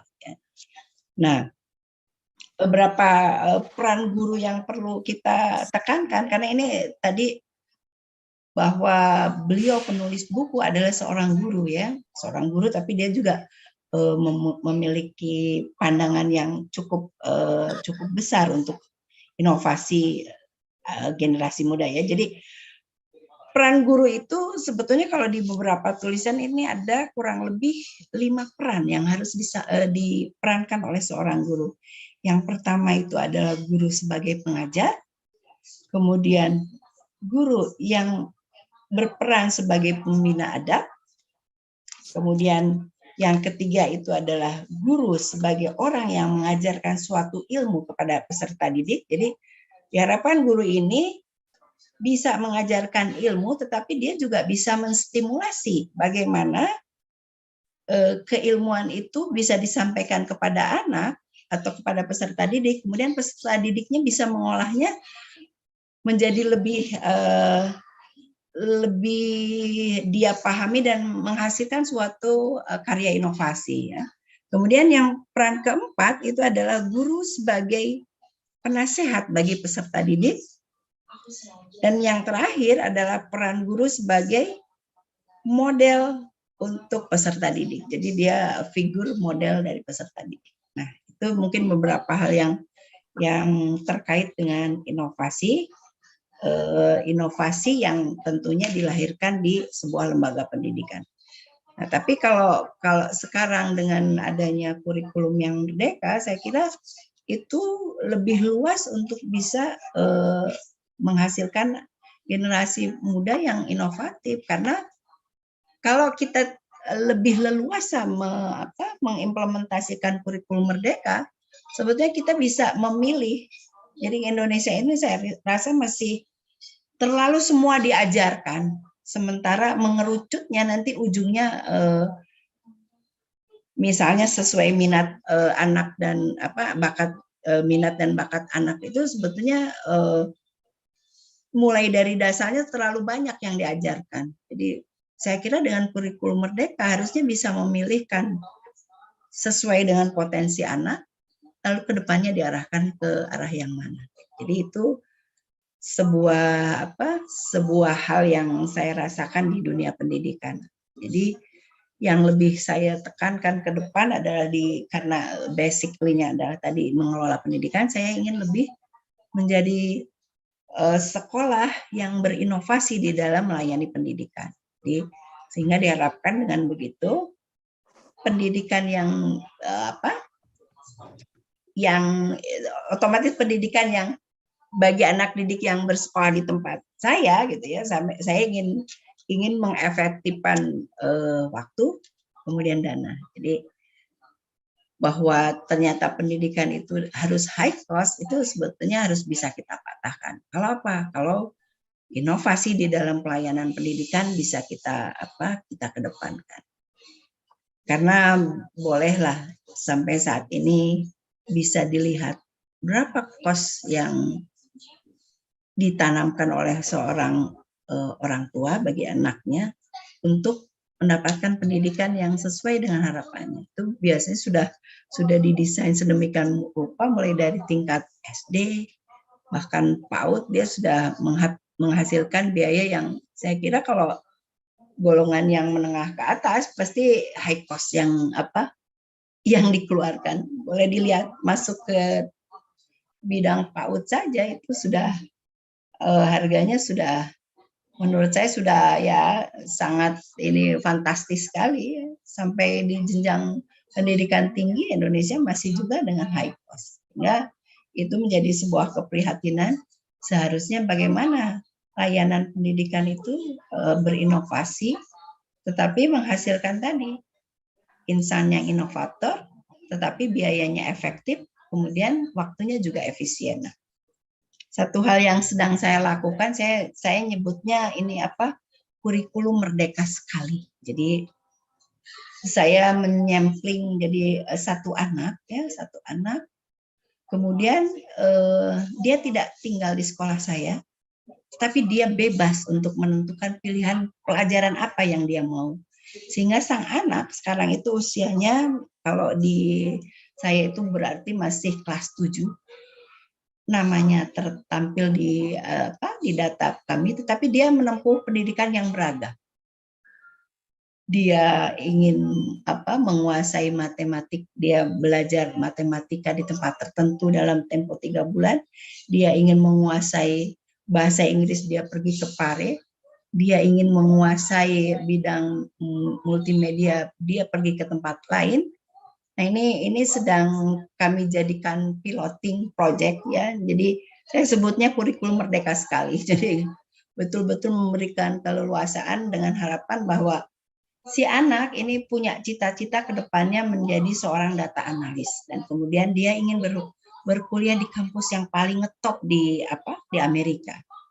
Sehingga dia beserta orang tuanya dan juga saya dan tim itu ingin merintis bagaimana kira-kira inovasi pembelajaran yang bisa kami berikan untuk menjawab kurikulum yang diberikan oleh pemerintah, kurikulum merdeka sekali. Nah itu mungkin sedikit sharing yang dari posisi saya yang kebetulan mengelola pendidikan. Jadi pertanyaannya apakah seorang inovator itu harus terlahir dari dunia sekolah atau tidak perlu lembaga yang namanya sekolah, karena ternyata tanpa sekolah pun banyak lahir inovator-inovator yang keren-keren ya, yang muda dan juga membuat perubahan yang demikian bermanfaat di dunia. Nah, itu saja mungkin Pak Gatot, selebihnya mungkin lebih ke arah diskusi. Terima kasih. Assalamualaikum warahmatullahi wabarakatuh. Waalaikumsalam. Terima kasih banyak Bu Retno. Dan saya mau berikan aplaus terlebih dahulu nih untuk Bu Retno dan Pak Ihsan yang telah memberikan ilmu yang daging sekali.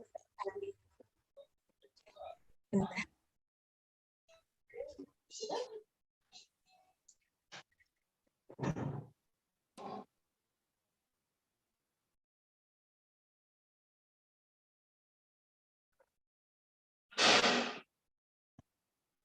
ya?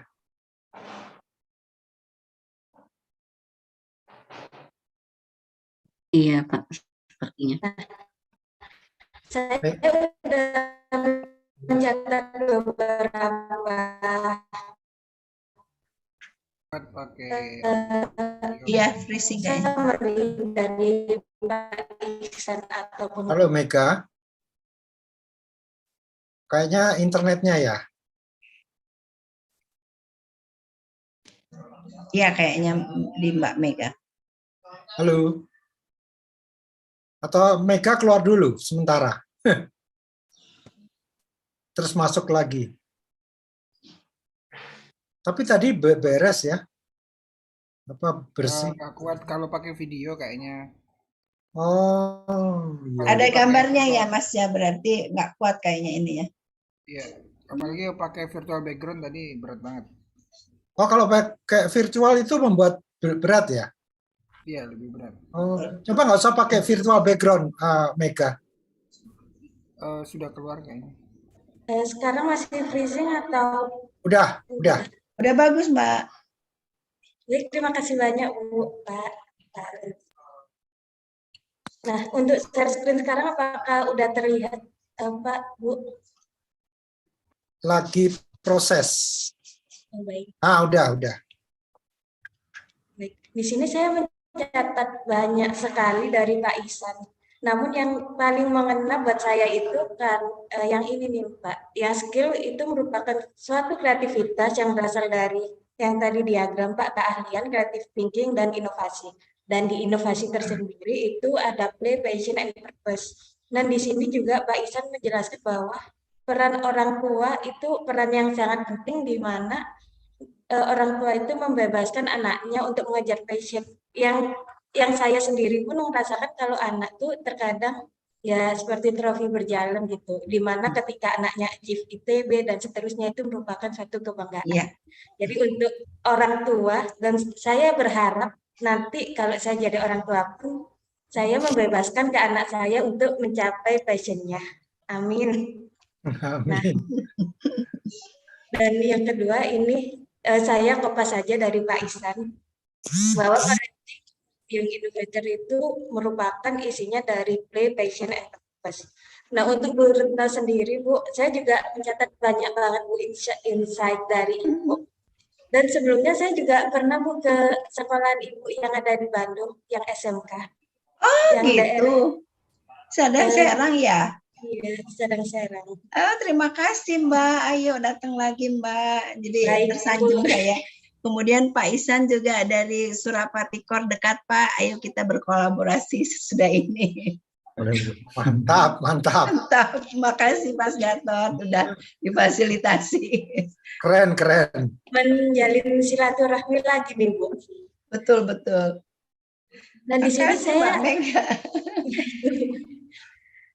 Nah, di sini Bu saya paling ngena, yaitu saya baru tahu Bu kalau produk pendidikan di Indonesia itu cukup bisa gitu. Dan maka dari itu penting banget untuk orang tua ataupun guru dan seterusnya untuk menciptakan inovator tersebut.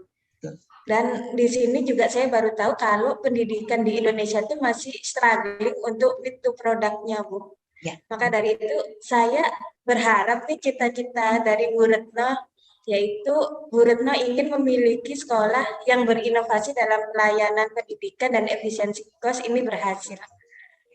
Untuk teman-teman, Bapak dan Ibu sekalian, tolong diaminin ya. Dan karena saya juga berharap ini. Amin.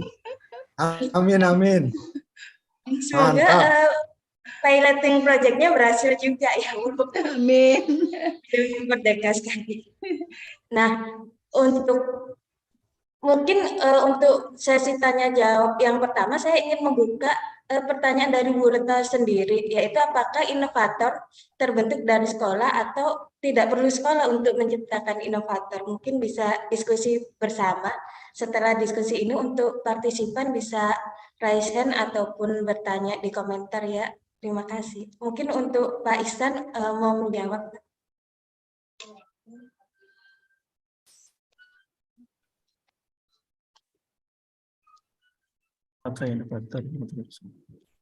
Silakan. Itu diskusi aja Pak ya. Jadi apa ya? Bisa kalau dari buku itu sih kalau menurut saya jadinya nggak ini ya, nggak perlu terdikotomikan gitu ya. Ya, harapannya sih mudah-mudahan ada sekolah yang bisa ini ya, bisa membentuk inovator gitu. Tapi di sini yang penting itu adalah orang tuanya bisa menjadi arsiteknya gitu ya. Jadi kira-kira anak ini dengan kondisi sekolah seperti itu, misalnya sekolahnya seperti apapun, kira-kira gimana cara menumbuhkannya gitu. Mungkin ada sekolahnya sudah baik, ya sudah cukup di sekolah mungkin bisa jadi ya, atau misalnya ada sekolahnya belum mengarahkan tadi ya, punya skill-skill yang tertentu tadi itu, ya mungkin orang lain juga punya ini ya, punya peran lebih berarti di situ. Ya mungkin lebih ke arah itu. Baik, Pak. Jadi tidak perlu terdikotomi ya Pak antara perlu atau enggak di sekolah. Karena menurut saya perlu sih Pak sekolah. Karena kalau seminimalnya lebih dihargai sama orang lain. Mungkin Bu Retno mau menjawab atau mau menambahkan? Oke, saya malah jawab bahwa ke depan sekolah nggak perlu sebuah tempat yang disebut sekolah itu bisa jadi ke depan nggak perlu. Itu adalah sebuah inovasi. Jadi kita juga harus bersiap bahwa nanti bentuk sekolah itu bisa jadi nggak ada. Tapi bisa melahirkan insan-insan yang memang terdidik. Gitu. Jadi ini juga sebuah bukan ini ya, sebuah ketakutan juga dari saya. Karena apa? Saya punya sekolah, punya bentuk fisiknya. Ya. Tapi kalau kita melihat dengan keadaan sekarang, bisa jadi yang namanya sekolah itu tidak ada. Nah, kenapa ini buku ini tadi Bajak Laut ini juga ini? Karena dia melihat samudra itu adalah sebuah dunia yang demikian banyak tantangannya. Dan itu dia harus siap menghadapi tantangan yang ada di lautan luas. Dan apakah dia untuk mempelajari bajak laut itu untuk mempelajari kejamnya lautan luas itu perlu didikan sebuah lembaga sekolah? Saya kira tidak. Jadi ada sebuah pembiasaan yang akhirnya bisa menggiring seorang individu itu mampu menjadi inovator. Tapi dengan tidak melupakan tadi bahwa potensi dari seorang individu dari sejak dini itu juga menjadi hal yang sangat penting karena perkembangan otak dan lain sebagainya itu adalah cukup penting. Jadi kalau memang tadi jangan ada dikotomi kemudian saya akan membela sekolah, sekolah harus bisa mampu mengembangkan ini potensi anak. Tapi sebetulnya bukan satu-satunya jawabannya sekolah yang mampu mengembangkan potensi anak. Dunia luar itu juga lebih luas dibandingkan sekolah yang dibatasi oleh dinding bangunan. Jadi lucu ya, saya mengelola sebuah lembaga pendidikan, tapi saya justru bahwa suatu saat gedung sekolah itu dan lembaga yang namanya sekolah itu bisa jadi tidak perlu. Dan sekarang sudah mulai terjadi itu. Jadi itu mind blowing sekali Bu. Saya kira kalau Ibu orang sekolah bakal membela sekolah gitu. Enggak, kita harus realistis. Baik Bu, terima kasih Bu. Untuk Pak Gatot mau menambahkan Pak? Itu ada Bu Lita Idea, biar sudah resen Mbak, silakan. Oh iya baik, Bu Lita, silakan Bu. Ya, sih Mbak Mega, Bu Retno dan Pak Ihsan, Pak Gatot, teman-teman semua. Sebenarnya tadi Raisen tuh mau bilang setuju gitu ke Pak Ihsan. Saya setuju bahwa kita mungkin perlu memahami bahwa profesi itu beragam. ada profesi-profesi yang perlu belajar secara sistematis dari mulai pendidikan dasar, SMP, SMA, S1, S2, S3. Dan inovasi itu bukan hanya dalam arti membuat sesuatu yang beda, sesuatu yang viral misalnya ya, atau sesuatu yang unik, tapi sebenarnya juga bagaimana kita bisa membuat sesuatu yang bermanfaat dalam cakupan skala tertentu. Bisa aja misalnya kita punya usaha, misalnya katakan saya mengelola sekolah, skupnya mungkin kecil gitu ya, di kota Depok, mencakup beberapa area lah gitu ya, belum terlalu luas. Nah, walaupun cakupannya belum luas, tapi saya bisa berinovasi di sekolah tersebut. Jadi inovasi itu sebenarnya kaitannya ke solving, kebermanfaatan. Jadi dan ketika kita bicara kebermanfaatan, maka kita akan melihat bahwa profesi itu sangat beragam. Dokter, misalnya dokter atau psikolog, atau dan banyak ya profesi lain itu perlu belajar yang sistematis berjenjang. Jadi di sini di pendidikan dasar, kalau tadi Mbak Mega bicara kalau bisa anak nanti bisa belajar atau bekerja sesuai passion, itu memang sesuatu yang asik gitu ya. Tapi kalau ya 0 sampai 15 tahun sebisa mungkin kita memberikan stimulasi yang beragam dulu, karena kita belum tahu nih anak ini akan cocok di mana gitu. Jadi terlalu terburu-buru untuk menspesialisasi juga mungkin jadi kita mengurangi kesempatan dia untuk tahu sebenarnya dia sangat sesuai di mana gitu. Jadi membentuk inovator juga perlu nanti kalau di usia SMA, kuliah gitu mungkin kita udah mulai bisa buka keran nih, mulai bisa buka jalur seperti tadi yang kurikulum merdeka sekali gitu ya dari Bu Retno, ketika itu bisa untuk anak-anak yang memiliki self regulation yang sangat baik gitu. Dan itu anak yang punya self regulation yang baik pastinya sudah melewati pengasuhan yang sangat baik dari sisi usia dari 0 sampai 15 tahun. Nah, saya tertarik memang dengan sudut pandang yang seakan membedakan atau memisahkan. Misalnya, kalau orang kreatif itu tidak bisa terikat aturan, misalnya, gitu ya. Hal enggak juga, gitu. Terus, karena orang itu perlu terstruktur. Karena kalau kreatif tanpa struktur itu mungkin nanti akan kesulitan untuk bekerja sama dalam tim gitu ya. Lalu misalnya kita tidak perlu concern kepada akademik dan kita perlu concern kepada life skill. Padahal ketika seseorang concern ke akademik, belajar dengan tekun, rapi dalam mengelola waktu, punya target gitu ya dalam akademik, itu adalah juga life skill. Jadi dikotomi bahwa seseorang itu bisa berkarakter baik, terpisah dari achievement dia di akademik juga sebenarnya nggak seperti itu juga. Namun memang ada anak-anak yang memang memiliki kemampuan di bidang-bidang yang mungkin non akademik gitu ya. Nah kalau kita bicara inovator, sebenarnya banyak juga inovator-inovator dari kalangan akademisi. Cuman kan mungkin tidak terdengar gaungnya secara skala dunia atau skala nasional, tapi banyak sekali gitu, banyak sekali. Kalau kita lihat sekitar kita itu banyak sekali inovator dari kalangan akademisi gitu.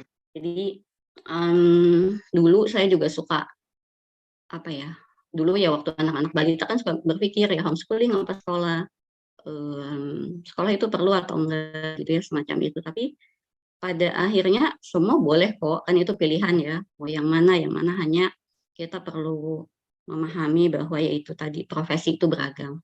Jadi kita berpendapat misalnya saya mau memilih homeschooling ya nggak apa-apa, saya mau menspesialisasi anak misalnya dalam bidang fotografi, dalam bidang atau misalnya di kemampuan berbisnis atau apa, nggak apa-apa, boleh, itu hak setiap orang tua gitu. Namun kita perlu paham bahwa profesi itu beragam dan kebutuhan dunia terhadap profesi juga sangat beragam. Jadi kalau kita semua ajak semua entrepreneur gitu ya, nanti gimana gitu kan. Untuk kebutuhan-kebutuhan profesi yang perlu berjenjang gitu aja sih. Mungkin sharing aja. Baik, terima kasih banyak. Terima kasih banyak Bu Lita. Bu Lita Mungkin juga, ya bagaimana Pak? ya, enggak, saya cuma nambahin aja bahwa Bu Lita Edia ini, beliau ini adalah Managing Director dari sekolah SDIT Amal Mulia Depok. Jadi sama-sama nih Kak Bu Retno juga sama-sama punya sekolah gitu ya. Jadi saya senang sekali Bu Lita, terima kasih udah hadir, dan juga beliau ini psikolog gitu. Jadi ini keren banget malam ini, jadi komplit sekali. Itu aja yang saya mau tambahin. Karena Mega kan mungkin baru kenal dengan Bu Lita gitu, ya. Dan juga teman yang lain nih. Keren Mas, keren. Terima kasih. Pak Gatot. Kita terima kasih banyak ke Pak Gatot karena udah menghubungkan saya, Bu Lita, Bu Retno, dan Pak Ihsan dan teman-teman yang lain di sini, Pak. Sekali lagi terima kasih banyak, Pak. Nah, di sini ada pertanyaan dari Pak Ihsan. Izin bertanya, beberapa waktu yang lalu ada penilaian tingkat IQ di negara-negara ASEAN dan Indonesia berapa di peringkat akhir sebelum Timor Leste. Artinya Indonesia IQ-nya paling rendah. Menurut pendapat Pak Ihsan, apa yang bisa dilakukan untuk merubah ini? Dan kepada Ibu Retno, sebagai pelaku di bidang pendidikan inovasi, apa yang bisa merubah dan memperbaiki kondisi ini? Mungkin dari Pak Ihsan terlebih dahulu, Pak, bagaimana Pak? Apa yang bisa dilakukan supaya IQ-nya meningkat, Pak? Kok berat ya pertanyaannya? Terus aja. Tentang IQ.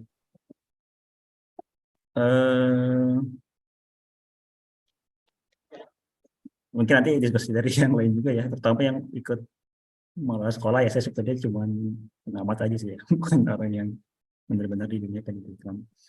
Tapi justru kalau sejauh ini saya tahu sih justru IQ itu bukan ini ya, bukan satu ukuran yang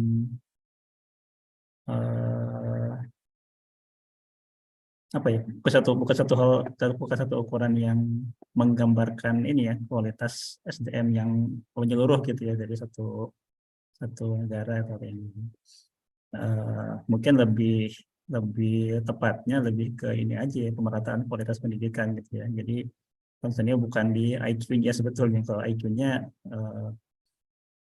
ya tadi mungkin lebih ke arah ini ya, banyak apa ya, pemerataan kualitas pendidikannya itu ya. Kalau ke IQ ya mungkin lebih ke arah apa ya, matematik dan kemampuan analitis ya. Dan kalau misalnya tahu kondisi sekolah-sekolah ke Indonesia mungkin ya memang PR besar ya untuk Mas Menteri ya, karena kondisinya memang sangat beragam ya, apalagi kalau masuk ke pelosok-pelosok gitu ya.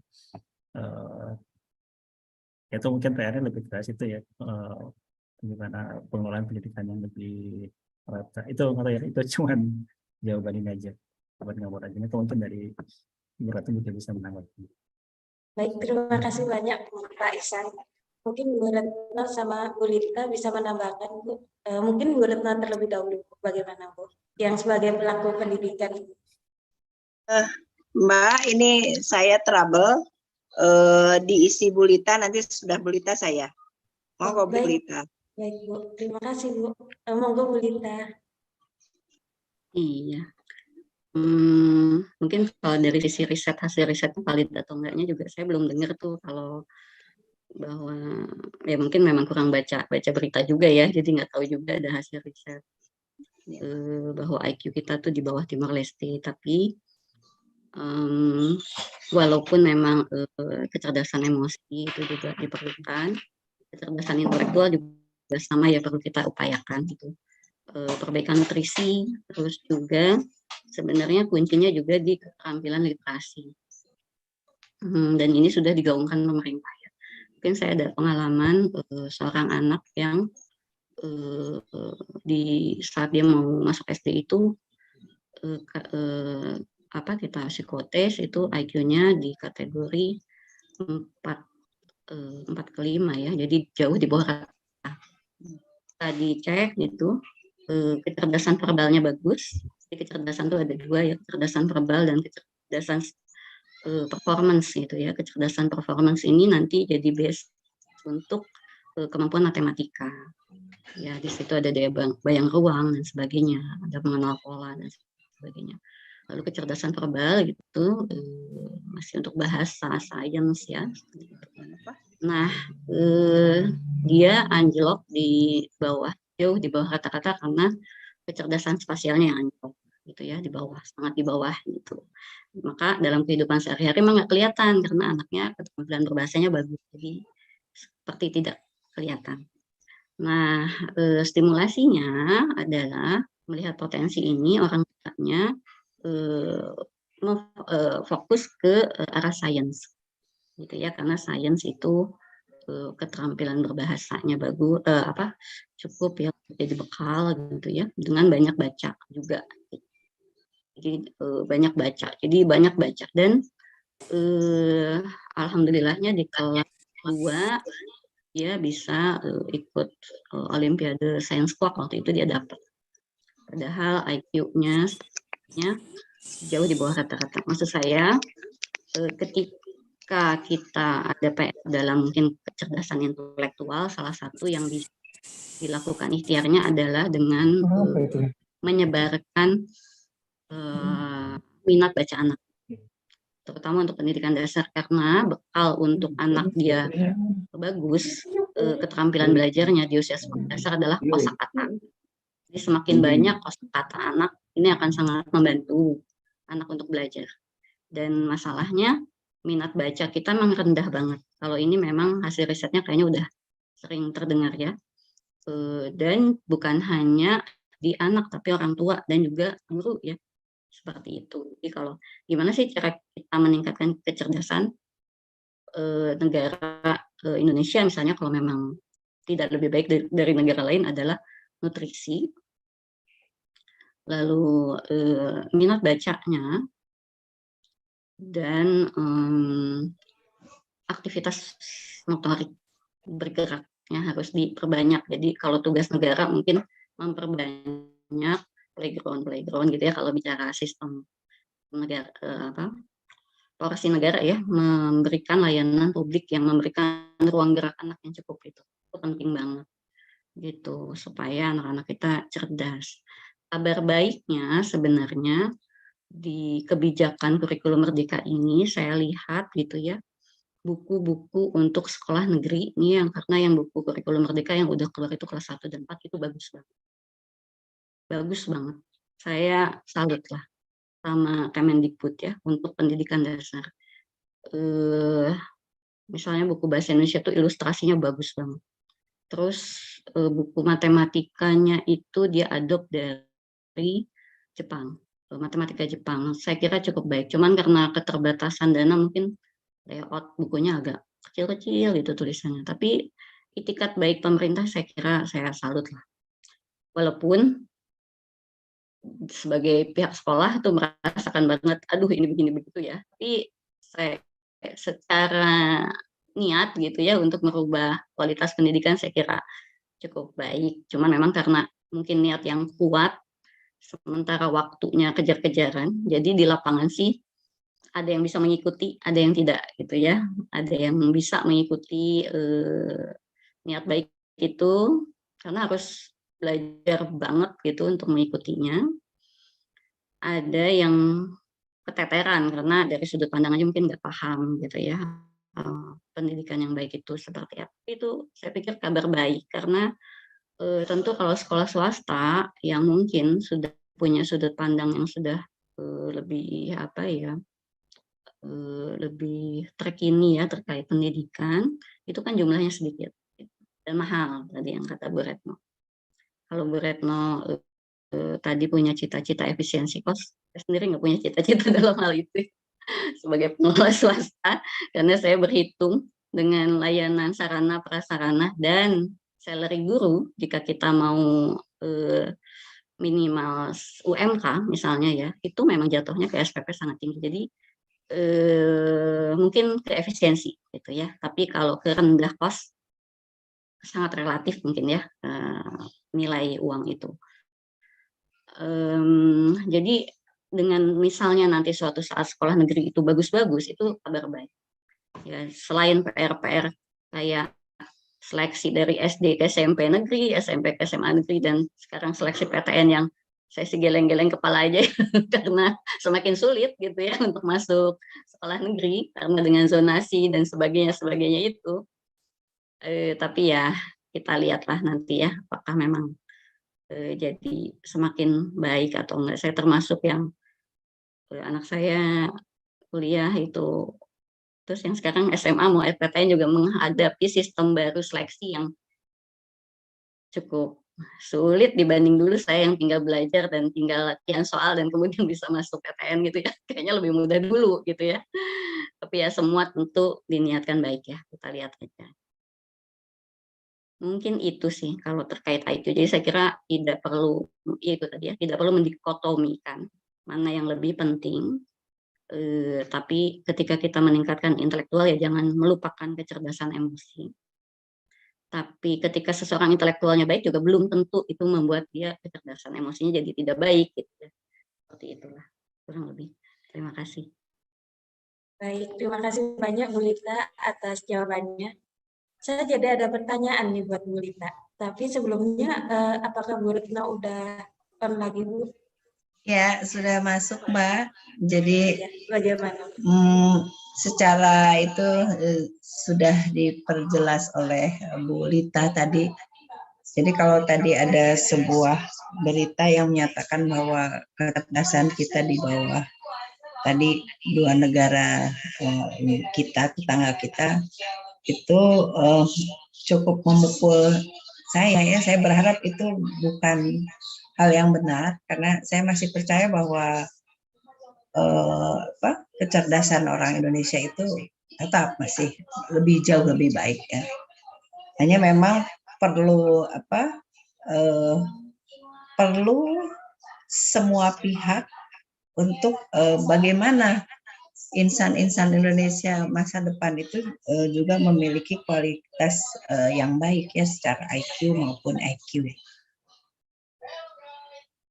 Memang saya saya selama pandemi ini membuat sebuah metode pembelajaran yang berbeda. Kemudian pada saat pandemi itu sudah longgar, kami sudah mulai tatap muka dan saya melakukan uji petik. Hasilnya memang betul sangat memprihatinkan. Cuman pertanyaan saya, apakah itu terjadi di anak-anak yang kebetulan dititipkan di sekolah saya atau terjadi juga di tempat yang lain. Jadi matematika dasar, kemudian yang lain-lainnya sangat-sangat memprihatinkan setelah pandemi ini. Jadi kalau tadi kenapa saya berbicara yang efektif cost, sebetulnya saya setuju dengan apa yang disampaikan Bu Lita tadi ya. Bukan saya ingin menjadi superhero di dalam bidang pendidikan. Memang pendidikan swasta itu sangat tergantung pada peran partisipasi dana masyarakat. Plus mungkin kalau seperti sekolah saya masih mendapat bantuan dana BOS. Ini ya peran yang agak kontradiktifnya adalah kalau kami menerima bantuan dana BOS, tentunya inovasi-inovasi itu justru inovasi pembelajaran dan lain sebagainya kami agak terkekang. Dan otomatis harus manut pada regulasi yang sudah diberikan pemerintah kalau masih mau tetap mendapat bantuan dana BOS. Tetapi kalau sudah yang sekolah betul-betul mandiri, sebetulnya metode pembelajaran dan lain sebagainya harus sebetulnya bisa lebih berani, tetapi memang dengan implikasi biaya pendidikan yang otomatis ya cukup besar investasinya. Itu memang sudah juga kami rasakan. Cuman saya sih berpikirnya begini. Biasanya kos yang dikeluarkan oleh orang tua dari mulai tingkat dasar sampai ke jenjang perguruan tinggi itu di Indonesia saya kira masih high cost. Kemudian endingnya adalah sebetulnya sekolah tetap untuk mencari pekerjaan, dan ternyata negara kita belum bisa memberikan korelasi itu, bahwa jaminan kalau sudah lulus sampai di jenjang perguruan tinggi S1, bahkan sekarang lebih meningkat lagi jadi S2, pemerintah bisa menyiapkan lapangan pekerjaan. Sementara kita kan ke depan beberapa puluh tahun, 20 paling ya, bahwa kita akan menjadi negara yang punya bonus demografi. Sehingga itulah yang menjadi pemikiran saya di dalam bidang pendidikan. Bagaimana nanti anak-anak yang kita akan jadikan sebagai bonus demografi kita betul-betul menjadi anak yang kualifikasinya bagus, termasuk tadi bisa menghasilkan inovator-inovator yang kreatif itu sejak dari dini. Jadi memang peran sekolah yang seperti dipegang Bu Lita itu saya kira memang dibutuhkan sejak dini. Apalagi beliau seorang psikolog ya, jadi bisa mungkin kemampuan seperti itu ya Bu ya, dari dini sudah mengembangkan pola play therapy, remedial teaching gitu ya, itu di negeri belum bisa diterapkan. Tapi kalau Bu Lita karena punya mengelola sendiri, mungkin model-model permainan yang tadi bisa mengembangkan anak bisa disiapkan, dan itu memang high cost. Itu high cost ya. Inilah yang jadi PR bersama, sehingga tadi saya berpikir sekolah lanjut ke perguruan tinggi itu tetap wajib, tapi mengapa kita tidak mendesain anak yang misal lulus SMA atau SMK itu mandiri, kuat gitu dia dalam membiayai dirinya sendiri untuk menempuh pendidikan. Jadi saya di sini mengembangkan program Jerman, Ausbildung, kemudian Jepang, satu lagi Korea. Tapi yang sudah mulai diterjuni oleh saya itu adalah yang Jerman dan Jepang. Jadi artinya apa? Anak kita bikin kuat dulu, mampu mandiri selepas SMA atau SMK di jenjang itu. Tetapi kita upayakan bahwa biaya yang dia butuhkan untuk menempuh jenjang kompetensi ya, saya lebih suka dengan kata kompetensi, kemampuan di jenjang perguruan tinggi tidak perlu dengan sokongan dana dari orang tua. Kan ada negara-negara yang memang biaya pendidikannya sebetulnya gratis, atau saat kita menempuh pendidikan kompetensi tertentu kita dibayar oleh pihak penerima anak dalam program Ausbildung. Jadi itu sebetulnya yang ingin saya berikan pilihan kepada model pelayanan pendidikan. Jadi mungkin ini jawaban saya agak melenceng, tapi saya rasa tadi akan sangat terpukul kalau berita itu benar. Tapi saya masih yakin bahwa kualitas kita juga masih tetap baik. Itu aja mungkin, Mbak. Terima kasih banyak Bu Retno atas tanggapannya, Bu. Di sini ada Pak Zulfadil Reisen, silahkan Pak.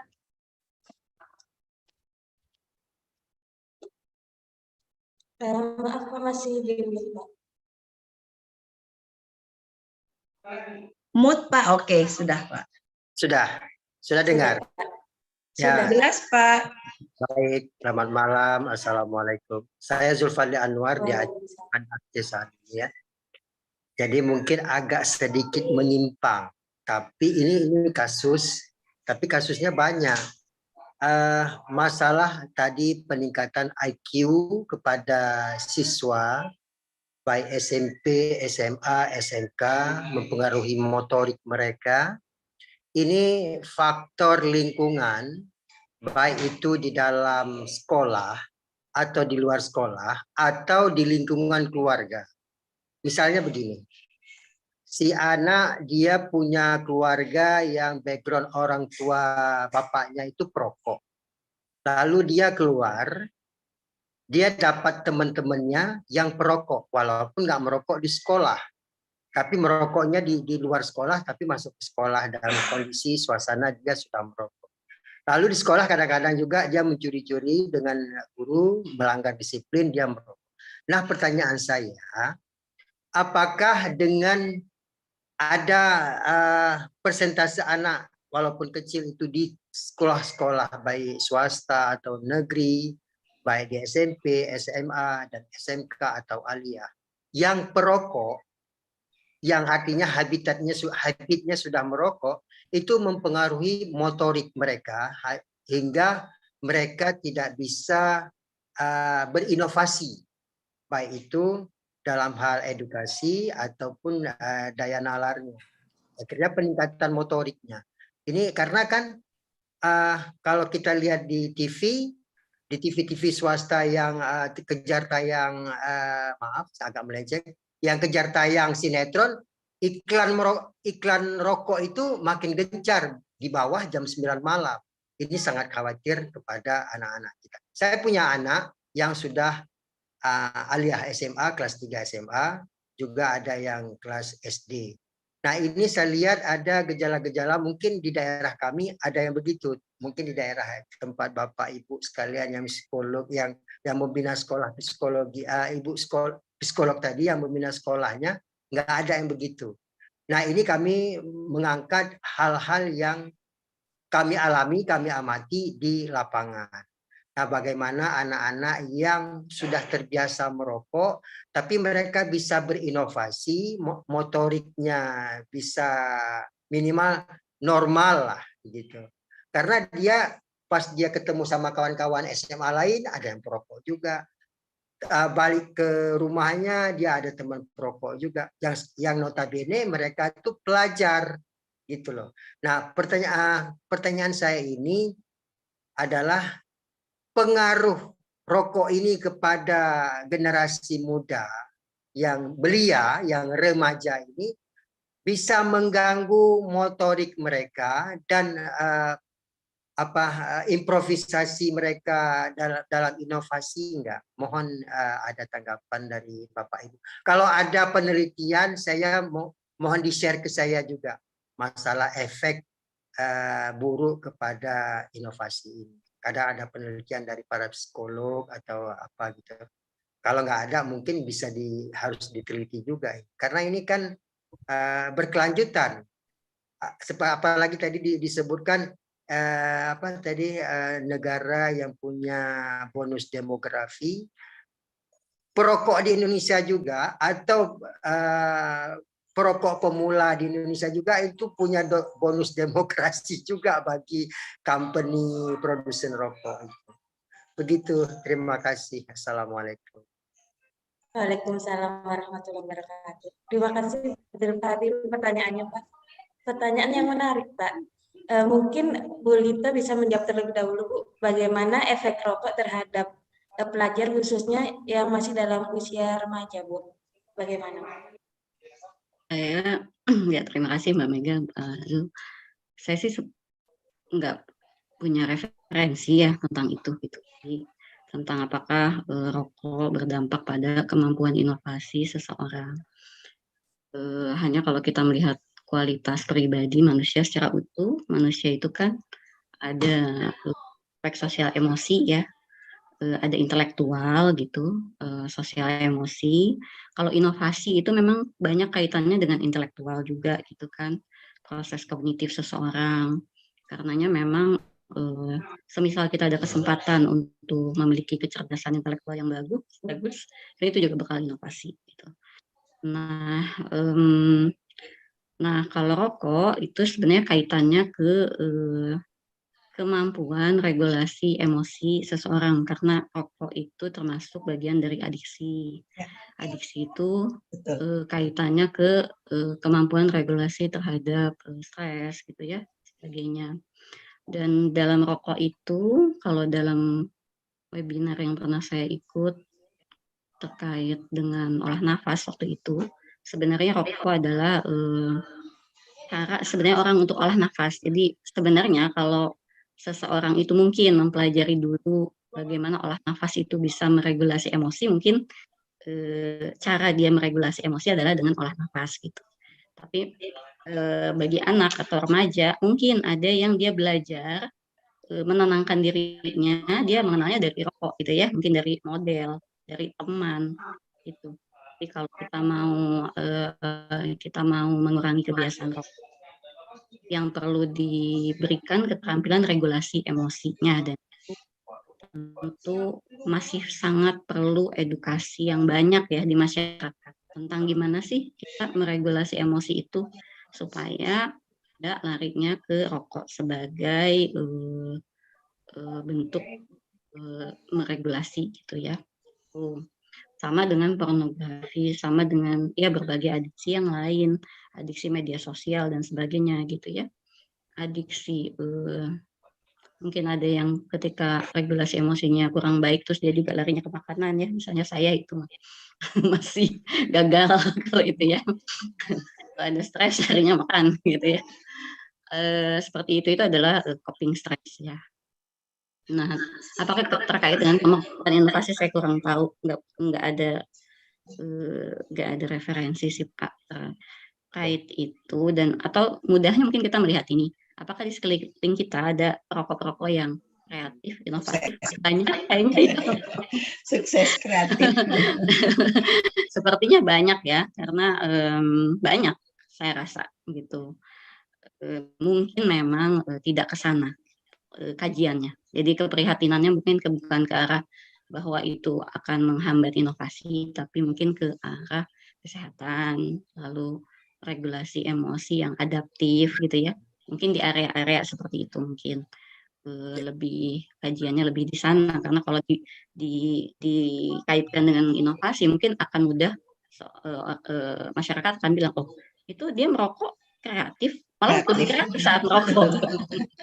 Tambah kreatif, kenapa gitu kan? Karena ketika dia merokok itu dia rileks kan. Ketika rileks maka proses berpikirnya menjadi lebih terbuka memang. Informasinya nggak terhambat gitu kan. Nah, yang jadi kalau misalnya kita punya, jadi bukan berarti saya ayo merokok gitu ya biar kreatif, tapi bahwa kalau kita concern terhadap rokok ini mungkin mengkajinya dari sisi tadi regulasi yang adaptif kan gitu, seperti itu. Karena kalau ke arah inovasi nanti akan sangat mudah untuk bantah gitu. Baik.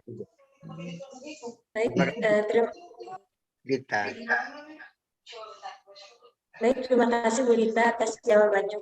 Jadi di sini saya bisa ambil satu kesimpulan, Bu. Jadi merokok itu merupakan salah satu cara kita meregulasi emosi gitu ya, Bu. Dan pelarian.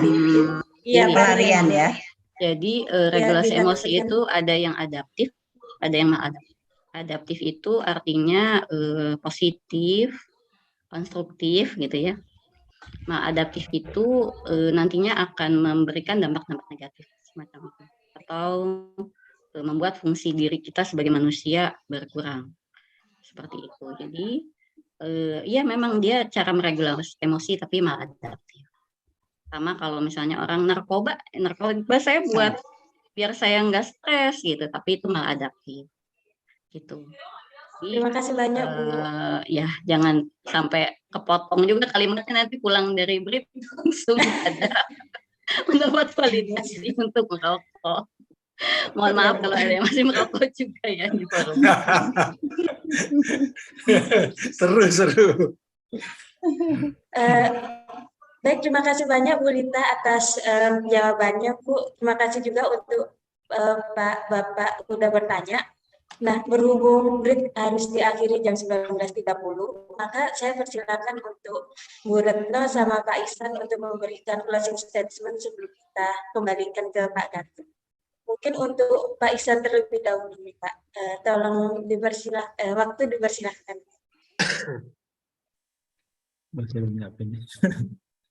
Apa ya closing statement-nya?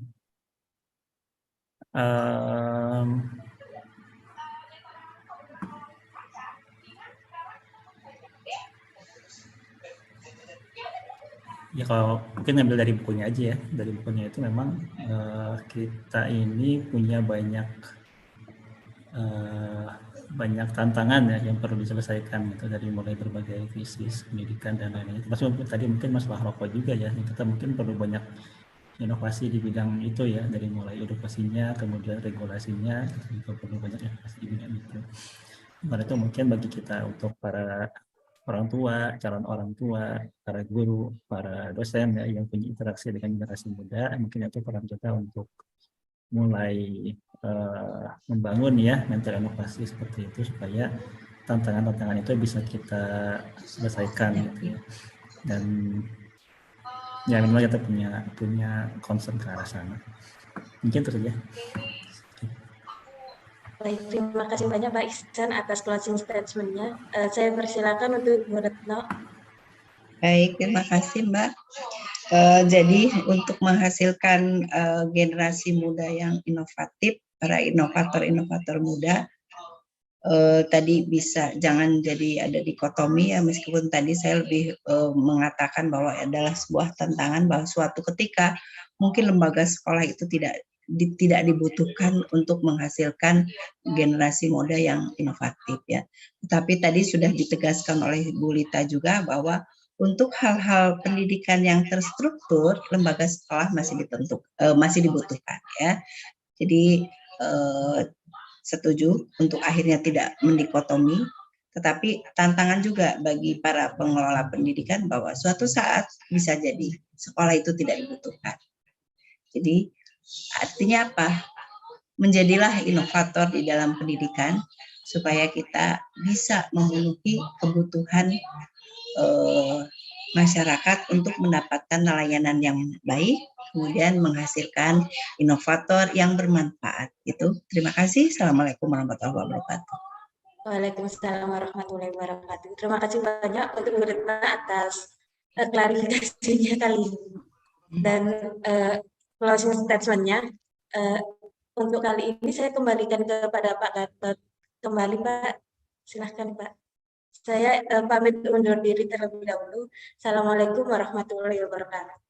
Waalaikumsalam warahmatullahi wabarakatuh. Alhamdulillah ya, kita sudah membahas buku yang keren banget. Terima kasih Mbak Mega sudah menjadi fasilitator atau moderator yang baik, bahkan membuat summary. Jadi saya salut. Jadi Mega ini selalu rajin membuat summary. Jadi paling tidak kita semua jadi melihat bahan tulisan gitu. Karena kalau saya termasuk yang motoriknya tuh kalau lihat tulisan itu cepet inget gitu. Jadi terima kasih kepada Mega.